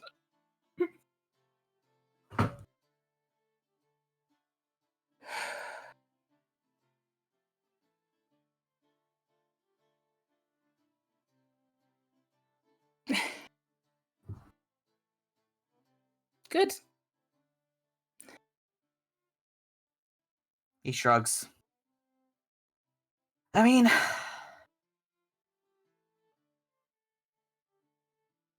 I don't get it. I'll admit that much, at least. But I won't argue with you.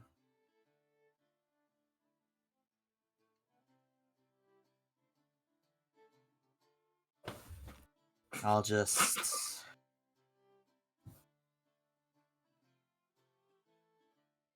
play it by ear, I guess.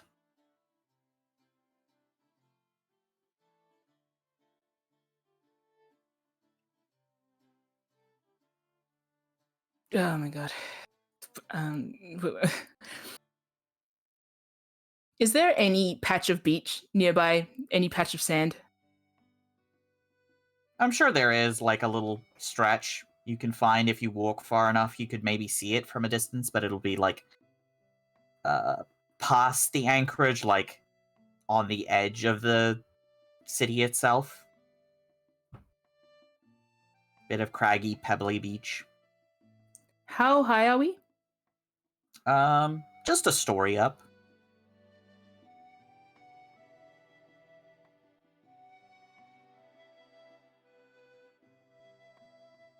While you're looking for a patch of beach, Damon says,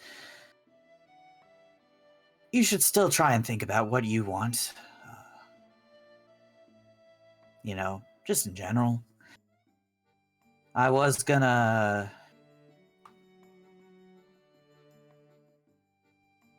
And maybe you've already heard this from Luca. I was gonna ask around, see what happened to Dallybrook. He persuaded me not to do that. Willow shoots him an urgent side look after, like, they're looking around. You were going to look. He nods. I wouldn't have gotten the message anytime soon, mind you. That is still cross-continental, stuff, but... But based on everything I said, you were still going to look. Okay.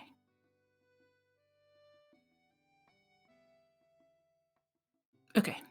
Willow seems to be like calibrating, like he really doesn't get it. Like that. Huh. Right.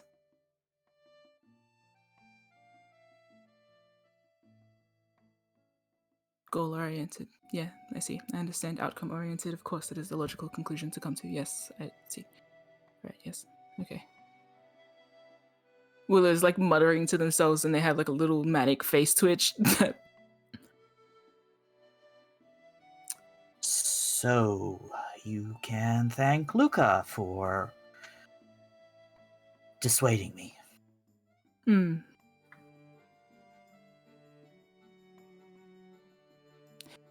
Thanks for the thought, in any case.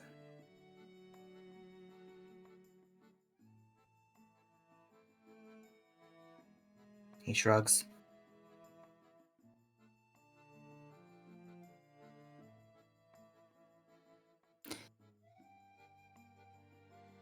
Tell you what I do want.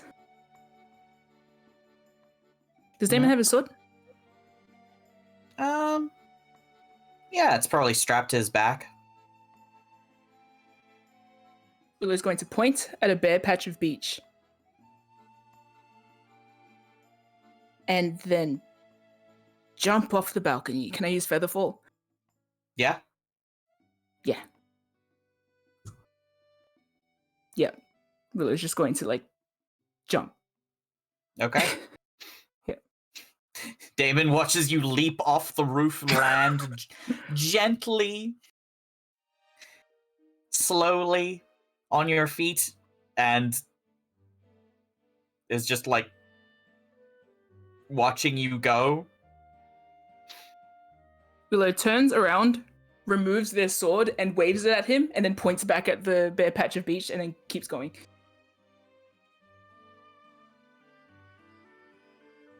Damon makes an okay face and follows you. And I assume we'll cut that, because that'll go. Yeah.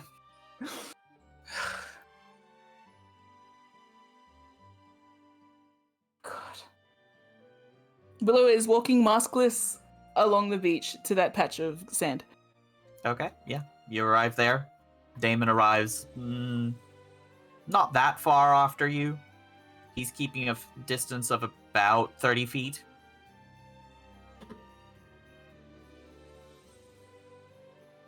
Willow's drawing up a dual circle.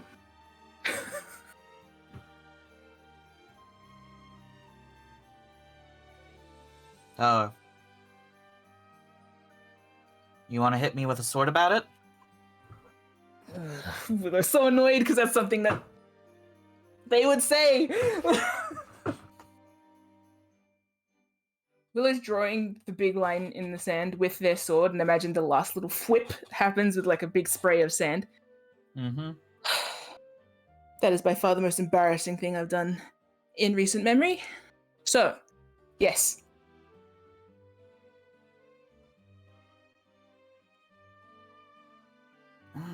Damon gives you a once-over.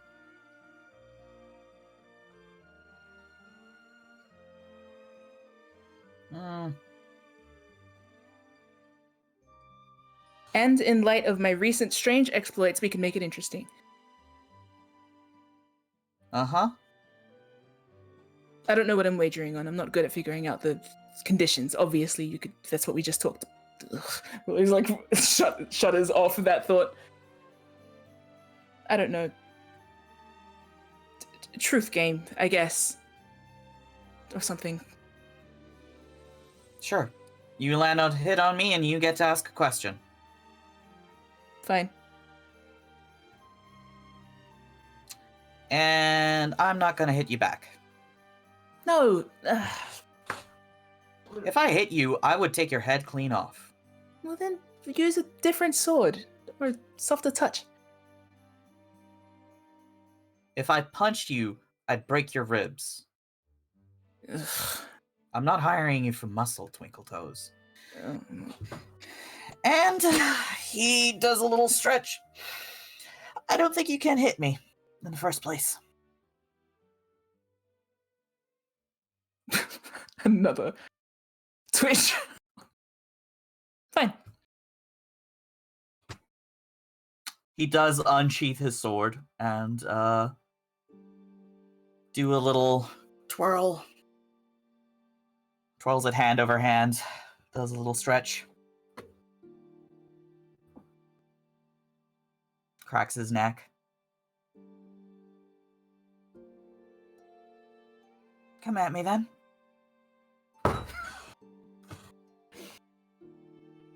Willow takes on their usual sword stance. And I imagine we'll cut away as they begin. Sure. Cool. So, Anne and Luca have returned to Regalport. You heading straight to Brina, or? And? I mean, I guess if we swing by the Gold Dragon and Willow's not there, I imagine we've Yeah. like had all the conversation we're going to have around the Brina thing. Yeah. Like, even if we haven't done it on screen. Yeah. Yeah. Yeah. I think of anything after Okay. session. is my, I this is my think Willow little probably caveat. left a note. I think Willow probably left a note of just like gone for a walk. I think the assumption I had was that I thought you guys were going to go from Secret Elsa's to the post office to Brina, and like that you guys wouldn't be home until the late anyway. So like that was, I assumed that we had that discussion ahead of time because yeah. Okay. Yeah. Okay, well, if that's how Well, you- either way, yeah. yeah. So yes, you can send off your and it's probably postage to writing- Geraldine. And was probably writing a Yeah. letter on the ferry back to Yeah. Regalport for Meldine, and we'll have it like all ready to go by the I time. think it's probably like a copper Yeah. Makes to sense. send a letter that will arrive tomorrow with the mail. It's like in the same city. It's not that hard. Yeah. Cool. Post is cheap, Yep, and we'll have especially that all for like a single single folded note, Yeah. basically. the simplest of mail. Yes. Yeah, so, Cool. well, So, And plan. we'll go see Brina, and we'll become Alright. Audrey. my girl. nice. Yeah. All right. You head to the Hole of the Port Authority as your nearest landmark, and then find your way from there to the Warning Guild office in its little tucked away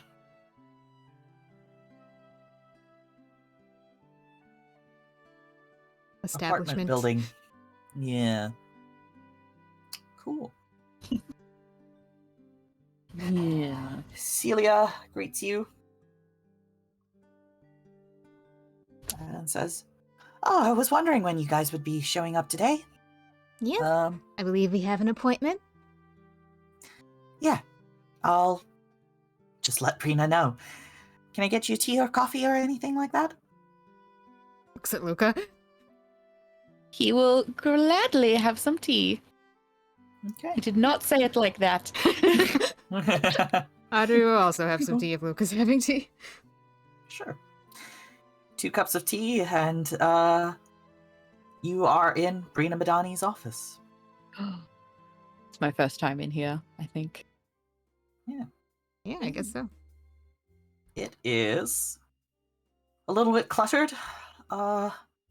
Plenty of paper lying around. There's a little nest box on a filing cabinet where Peter is settled in. Luca gets briefly distracted. Yeah, he's just here for the pigeon. I know how it is.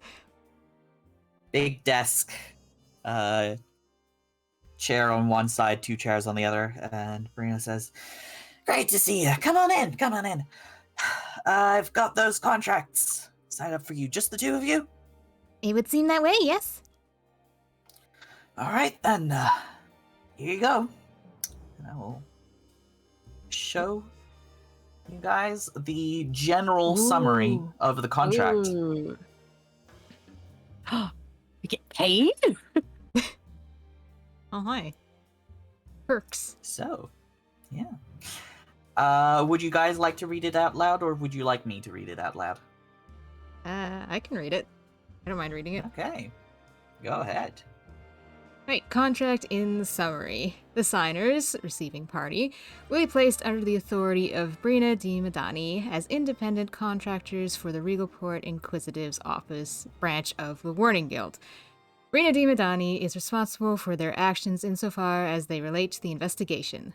The contract will be in effect from date until the resolution of the investigation, as declared by Brina di Madani.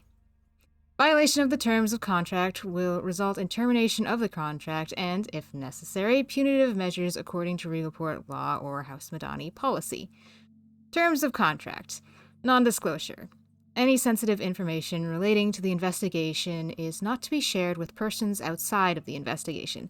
Exceptions are information that could be considered quote-unquote public knowledge, i.e. published in newspaper or otherwise or other journalism.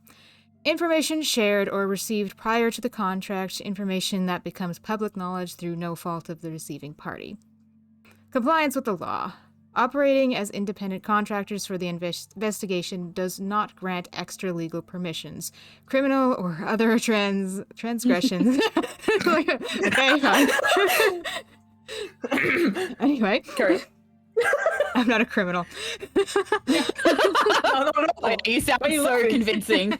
Yeah, man. This is the sound of innocence. Yeah, this is Anne reading the contract from the inside. Like,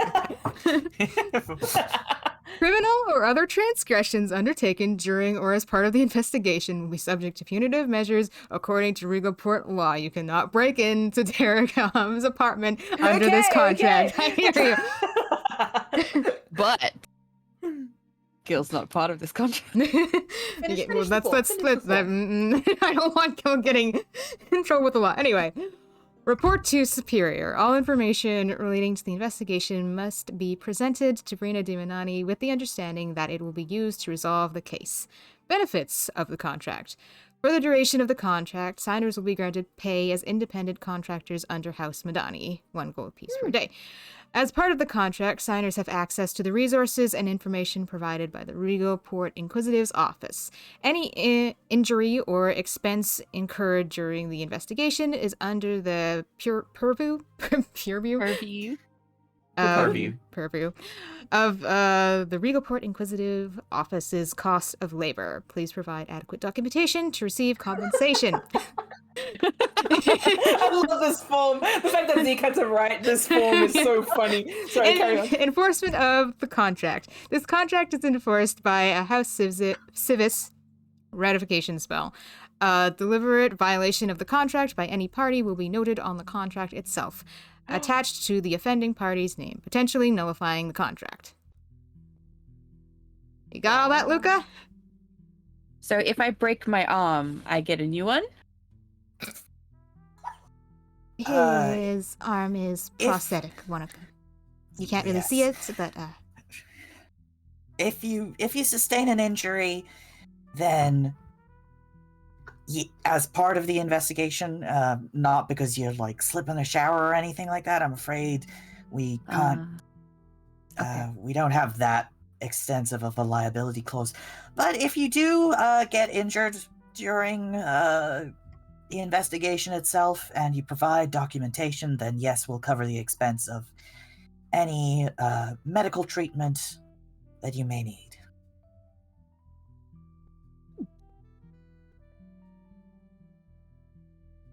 Does the contract check out for you both?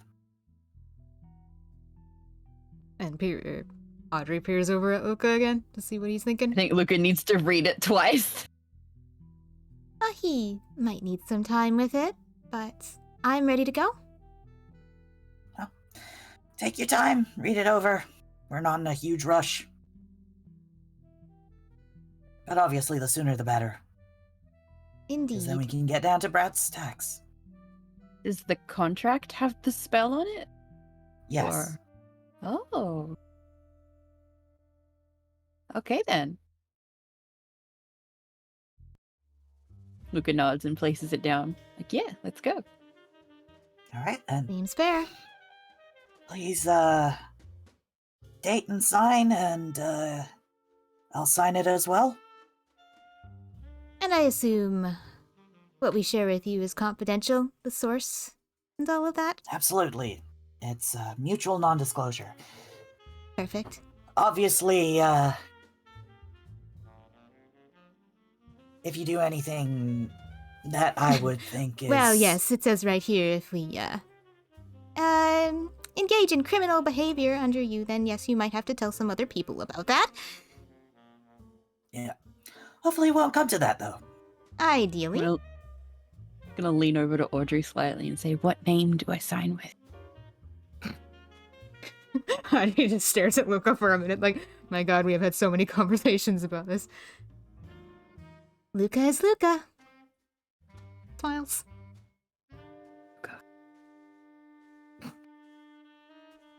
And ensigns Audrey Whistler. Mm-hmm. It's probably a signature they have practiced before this point to make it a convincing and repeatable process. Luca just doesn't know if he has to write his surname because he doesn't have one. Do you want to ask? Yes. Miss Madani. Do you explain? Yeah. Yeah. I don't know my name, so what do I write?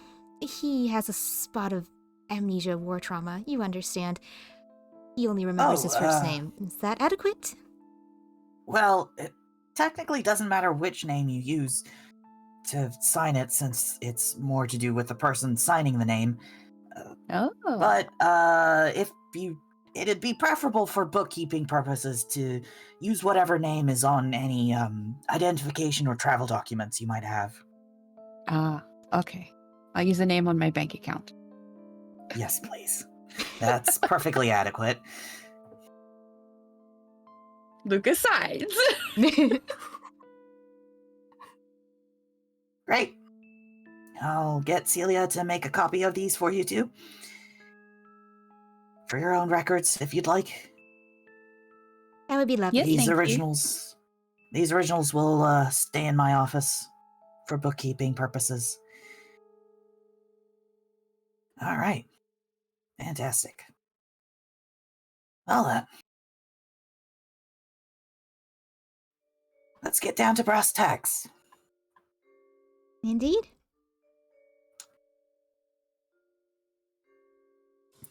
Brina shuffles through her folders, brings out one that has quite a bit in it, and turns your attention to a pinboard on the wall. So a lot has happened over the past week. Let's go down over the basics. We're investigating the undead attack and staged murder of Mr. Tarek Elham, the poet, that occurred on the 18th of Dravago at the Grand Auction Hall. We've got the timeline of events here. She points over to a little timetable that show the events as happened on the day of the incident and as followed. Around 6 p.m., the doors to the new Corvair exhibit opened at the Grand Auction Hall. At 8 p.m., the doors to the auctioning room were opened and guests filed in. At approximately 8:15, the doors to the gallery room were closed and, I believe, locked during the auction, although there is question as to whether they were actually locked at the time. At approximately 8:50, during the auctioning of the piece Like Father, Like Child, an attack was launched on the guests of the auctioning room. At about 9:20, the attack has been settled. The doors to the gallery were opened, and the body of Tarek Elham was discovered. At around that time, Harold Itharani was accused by Meraldine Frostroot as potentially being the cause of the murder because his artwork was the, let's say, scene of the crime when it was discovered. From about 9:30 p.m. onwards, I came into the event and helped the Port Authority secure the area and conduct questioning of any key figures. We then the next few days as follows. On the 19th of Dravago, I continued my investigation, some interviews. On the 20th, I met with Mr. Air Ardantego about the missing artifacts that were discovered on the 19th by the owner of the auction hall. We met each other on that day, I believe. After that, I continued with some interviews and testimony. On the 21st, you came back to me with information about a suspect in the heist of the missing artifacts, and we've had an ambush with suspected Emerald Claw operatives. One of them escaped and one of them was arrested. 22nd of Dravago, we investigated the safe house of those two. We began an interrogation of Stanislav Dragovich, the arrested Emerald Claw operative, who then activated a dead man switch spell to transform into an undead and was subsequently destroyed. Luke makes a little face. Yeah, pretty unpleasant stuff. So after that 23rd, I drew up these contracts, or, well, resolved to do that, and yeah, I've mostly just been going over the facts since then. Today's the 25th of Dravago. So that's our timeline of events so far. Returning to the day of the incident, we have some events of corroborated testimony. From the night, we'll focus on Mr. Elham's movements at the time, since that's sort of the biggest question right now.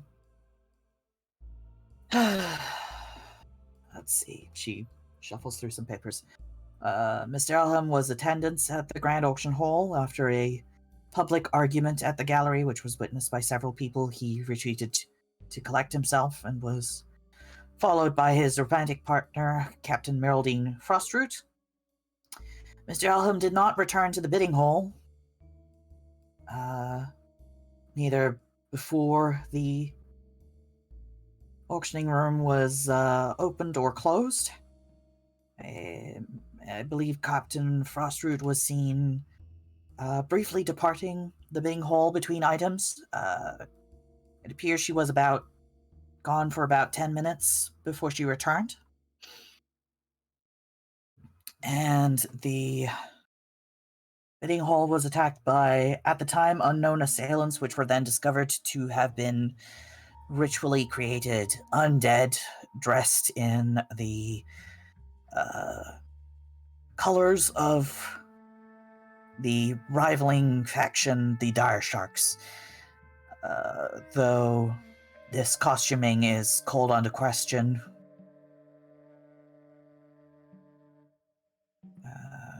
Yeah.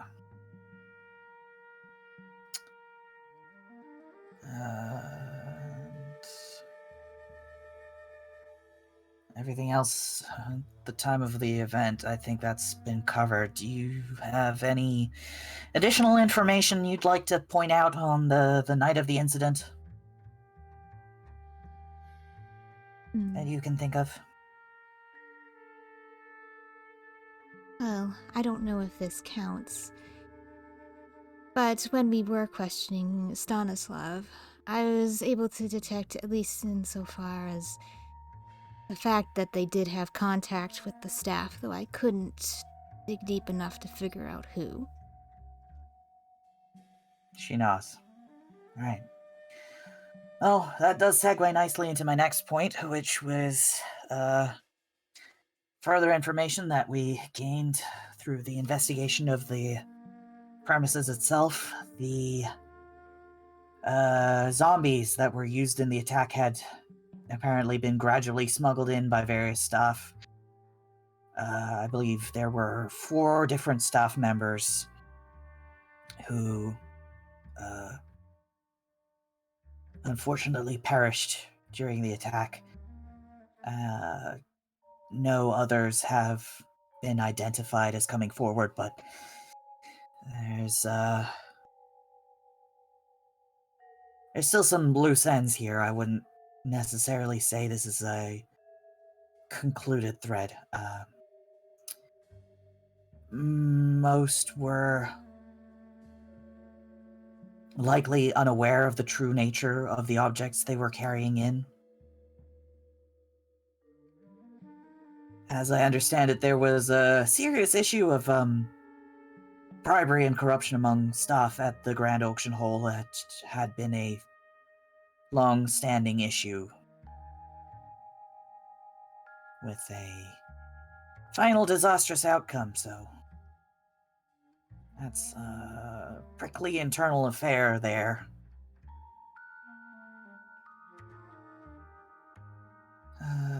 What If I else? briefly glance at Audrey, how are they?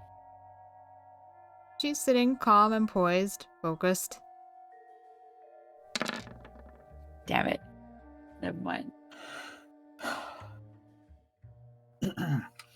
Other investigation also showed that during the events of the night, the security systems to the underground storerooms were suppressed. It is believed that 3 other staff members who were unfortunate casualties during the event were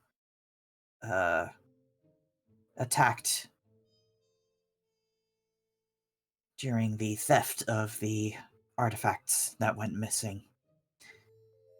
These artifacts, as far as we know, were completely unrelated to the gallery and auction, but had recently come into the possession of the establishment, so I believe the artifacts were received about 2 months ago. So the heist was being planned for quite some time. Yes, from what I understand, Dragovich and Veilia arrived in Rigoport about a month ago. Yeah, that about lines up with the timeline. Other things is,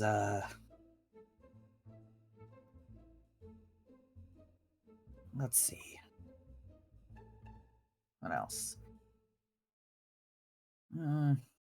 That's about all we got from the investigation on the actual building itself. We found, obviously, the various hiding places that the undead remains had been stored.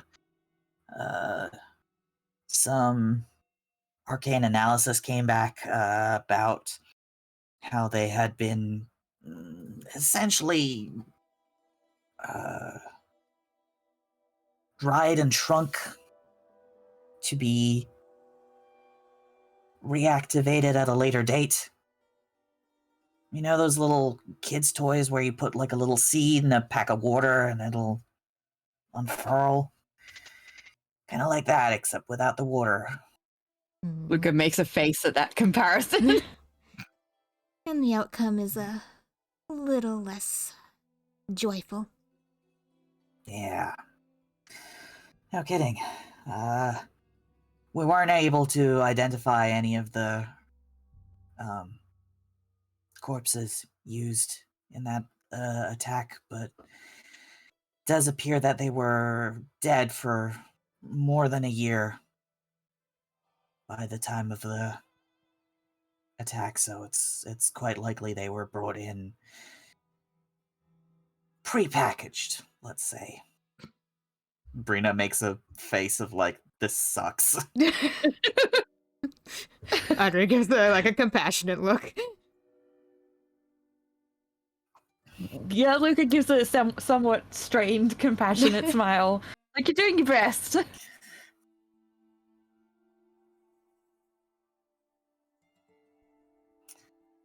Well, on the bright So- side, it seems like we have much of the pictures surrounding the theft sorted out.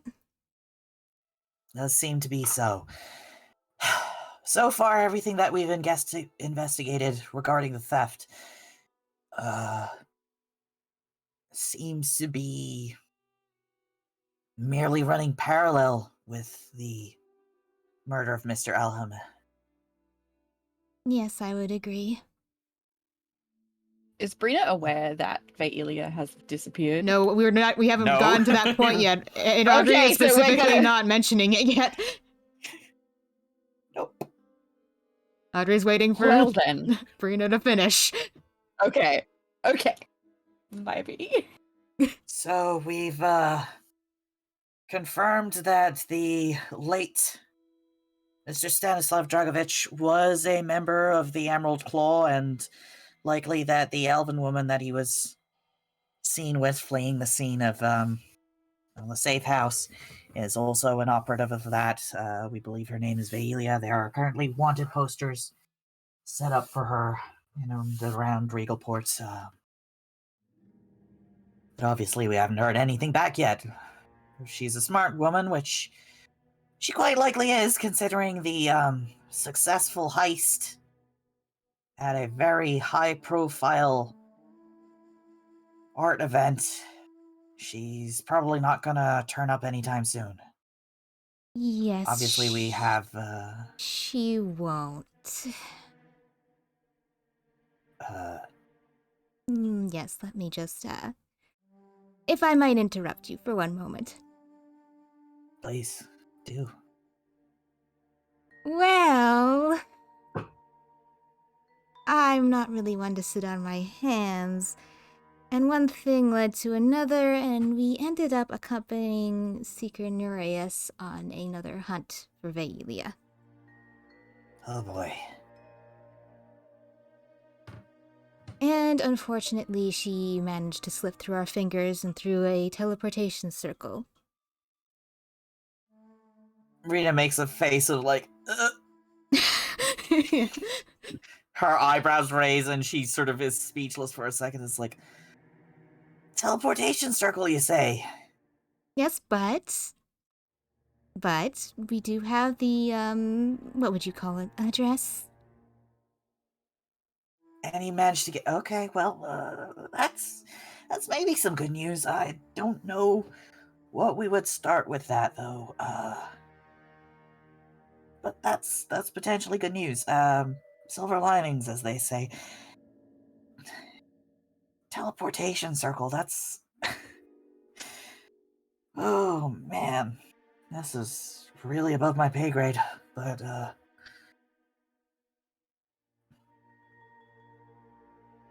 Well, least she's not going to hurt anyone. guess that's what I could have expected from an internationally reviled terrorist organization.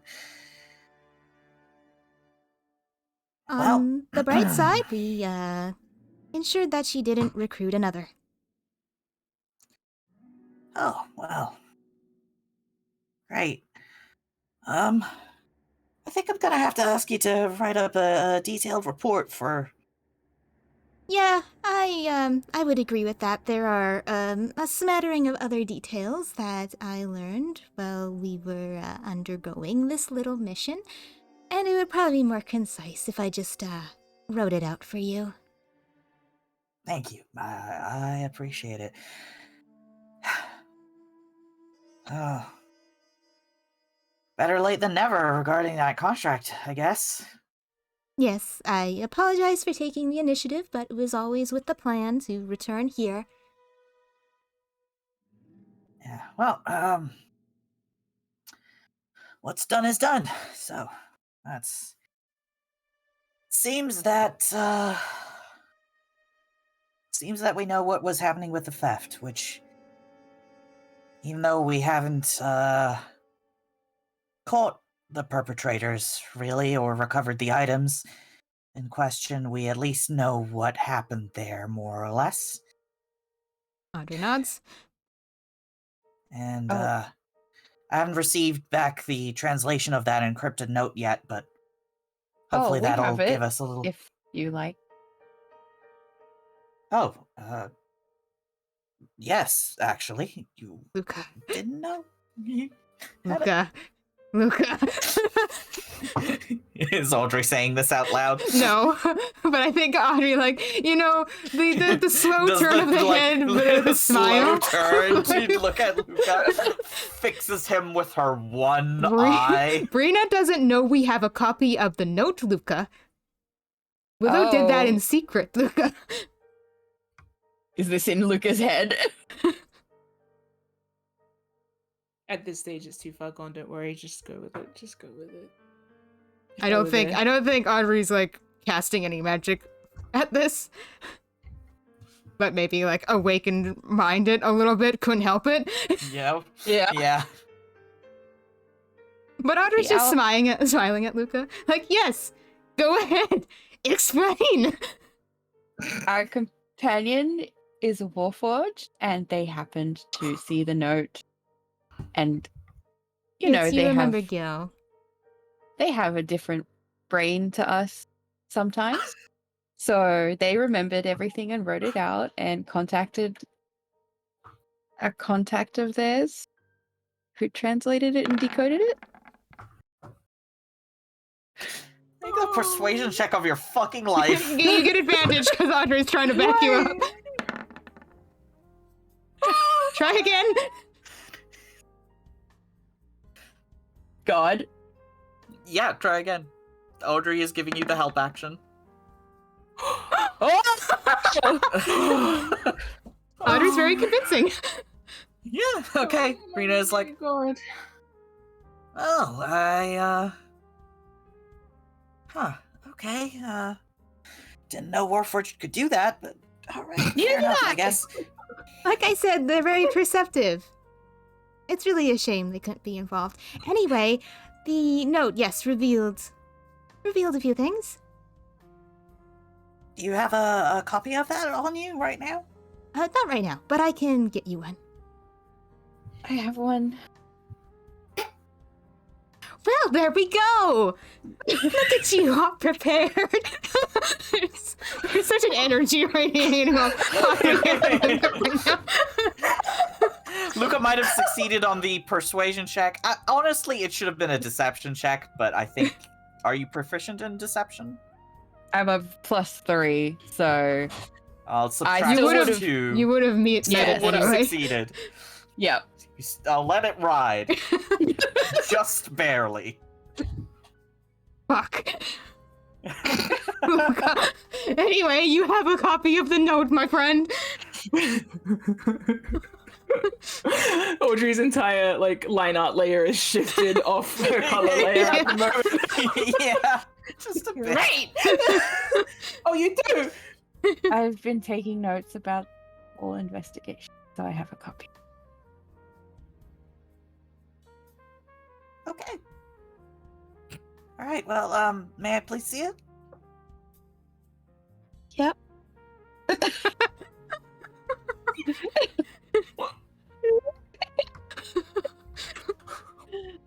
I'll let her look at my notebook. Rena reads over it and says, okay, well, not that much further insight on it, but it does confirm what we suspected for sure. Well, that's good. Don't know what to tell my translation guy about this. She scratches her head. Anyway. Maybe Where just was let I? them finish the job and pay them in full for their work. I mean, yeah, of course I'll pay them. I'm just gonna stop talking. He takes his notebook back.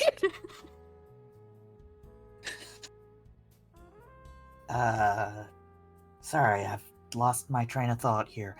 I'm sorry. I believe we've at least figured out what's happened with the theft. Yes, of I would the say artifacts. that is, well, I wouldn't say wrapped up nicely considering the current state of affairs, but it's certainly well understood. Certainly enough to report to the Port Authority and resolve that angle of the case. And as far as we can tell, the Emerald Claw had nothing to do with the murder of Mr. Elham in any way. Yes. May I ask a question? Yeah? Do you know what will happen to the people who assisted the Emerald Claw in the robbery? Well, that's not exactly my department, but I imagine they'd be tried for whatever crimes they were charged with, which was, it's likely to be conspiracy, aiding and abetting, attack on public figures, that sort of thing. And what does that usually reap in Regalport? Well, they do have a prison, and they do have,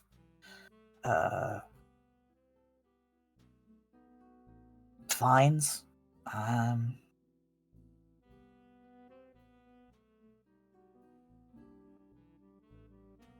Okay. She shrugs. Believe that's left up to the courts. Okay, thank you.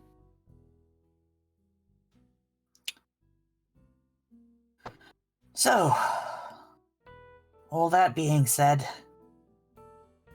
that leaves us with a big blank right in the middle of the case, which is the death of Mr. Tarek Elham. Indeed. So,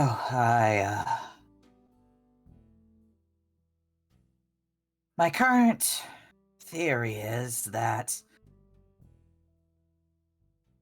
the fact that both the theft and the murder happened on the same night is either a coincidence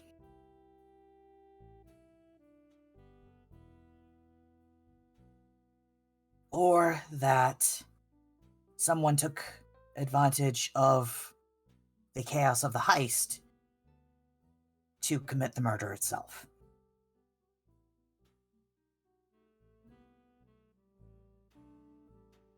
Audrey nods, thinking. Mm-hmm.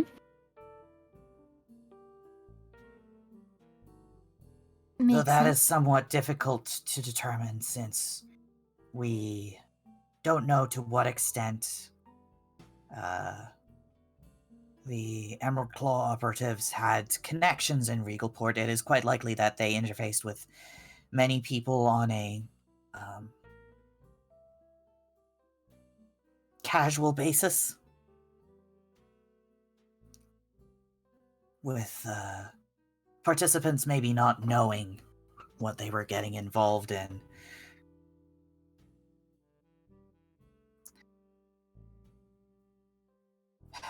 There is, of course, a criminal element in Regalport that can't be discounted, so perhaps they had somebody who was especially adept at lock breaking or suppressing anti-burglary magic, who could have been aware of the targeting of the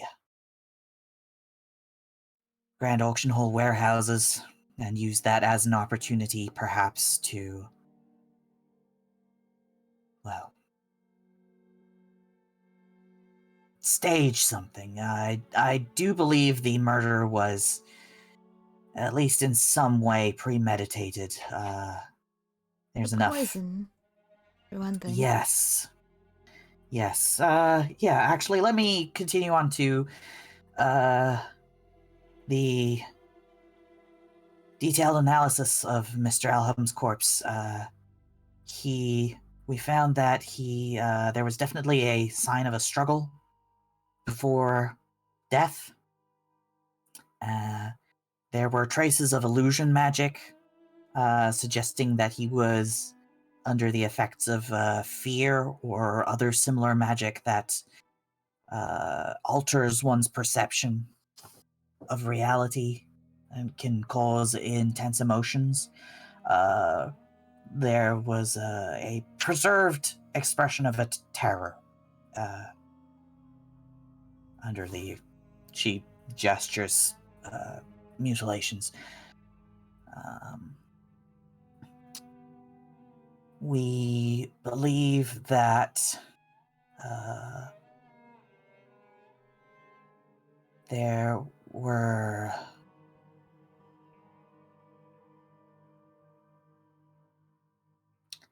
We believe that the eyes were likely removed before the body was placed on the statue, as there was no trace of them on the actual subject itself, although it is unclear how they were removed, as the sockets were too badly damaged after the fact, so any evidence would have been lost in the actual staging. The eyes were never event. found. No. So whoever did this might have taken them. Yeah, that is kind of why I kept asking you about that one event that you'd apparently heard about, but let me continue with what I have. We understand that Mr. Elham struggled before death. There are scraps of... there are traces of blood underneath the fingernails that correlate with some wounds to the face. We believe that Mr. Elham might have been scratching at his own face in the last moments. There are also some scraps of unidentified skin and tendon that were found in his clenched fists. Tendon? Yeah, it's like ligaments, you know. That's We a couldn't identify... amount of damage. Yeah, it's quite strange. It's really quite unusual. We haven't really been able to identify what that is. You'd think that'd make an attacker stand out. You would think so. You would think so. We also found out that the stab wound in the gut was delivered shortly post-mortem. So he was killed, likely through intense pain, shock, or exsanguination through the eye sockets, then stabbed and placed on the statue to be displayed. We also found out after a round of blood tests that Mr. Elham was suffering from a chronic poisoning. The toxin in question contained methyl mercury and was being gradually administered. There was enough buildup in fingernails and hair that it is likely that it had been administered over a month, perhaps more. It's a very complicated toxin, not something... It's not like rat poison or anything like that. It's not like your commercially available poisons or household chemicals that could be poisonous if ingested. This is something tailor-made. Oh. That should help narrow it down. Yeah, hopefully. The medical results believe that the effects of this chronic poisoning was likely irritability, headaches, possibly nightmares, deterioration of memory, possibly tactile hallucinations, sensations of bugs on the skin or that sort of thing. Clawing at the face. She nods. Fact of the matter is that the toxin in question is also similar, at least in passing, in composition to the toxin that was, or rather, one of the toxins that was found in the body of one K. Kelson, the largely unknown veteran who was discovered dead. Do we happen to know his place of origin? Was he possibly Saren? She shakes her head. I'm afraid that I don't think that's the case. There was very little left behind by Mr. Kelson. I think the best we can guess is that his identification documents, which were pretty sparse, were issued in Staralasker, which is, I believe, a city in currently Brayland, but was kind of neutral ground during the war. It's sort of known as a bit of a revolving door for whatever army happened to be there at the time. So, when he was cremated, his ashes weren't sent to anyone in particular? No, I'm afraid not. Audrey nods. We found no next of kin. I see. Still interesting.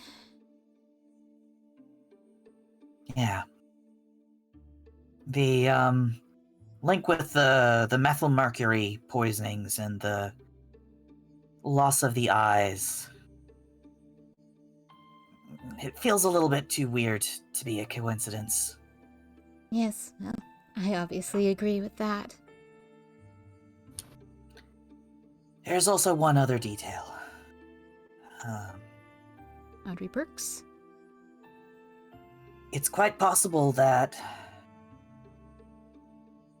Mr. K. Kelson was the anonymous painter of one of the pieces at the gallery. Really? Really? Well, there's a connection. She nods. If we find someone in that gallery with a close enough connection to Tarek to be poisoning him so long term, then I think we found our killer. It's quite likely.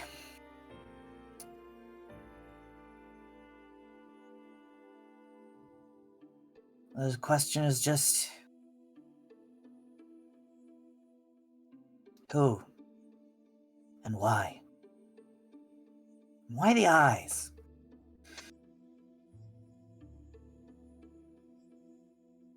Indeed. Metatext question. Is there some sort of magic that could track eyeballs if they were still in one piece? Or two pieces? I think technically the spell locate object could be used for disembodied eyeball. Could I use that for my arm? Tangentially? If your arm wasn't fucking vaporized, maybe. Yeah. If it was like in one chunk. Maybe? Oh. But locate object has a very limited range, I believe. This is in metatext. I believe locate object is within 1,000 feet. But we could go and metal detect throughout the city. But that's still, like... Yeah. That's still a very limited amount of area. That's not even a mile. But if we had an idea of where they were... Yeah. Okay. Interesting. It is also, like... It's either, like, an object that you are familiar with, or the nearest kind of object. If the kind of object is Tarek Elam's eyeball, is that specific enough? Or is it I just guess eyeball? So. I guess so. I guess it's difficult to say. Because it's specifically disembodied is the thing. Okay, but like okay. there's obviously some difficulty with that. But technically not entirely impossible. No, just deeply impractical. Yeah. Good. It's also not try. an infallible spell because much like detect magic or that sort of thing, any thickness of lead would block it. Yeah. So if that object is hidden from magical sensors, it's hidden. You won't be able to find it. So that to answer your meta question, there is magic that can help you find things. I don't think necessarily that this is a feasible as of yet. Thank you for humoring me anyway. Yes. If I might ask, has anyone else approached you about information regarding any of this? Beyond, of course, the statements you took at the beginning of this whole incident. Had a few people volunteer to give testimony immediately after the fact, but largely it's just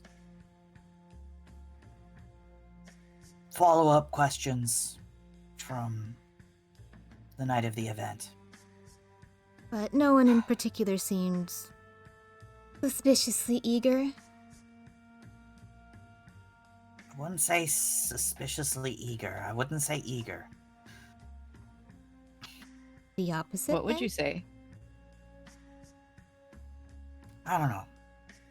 In the meantime, I think our next point of information will be to examine the testimony given by key figures. Audrey nods. Everything. Right. Well, And Brina pulls out a bunch of folders. let's Here's get all to the work. people that I got testimony from at the event.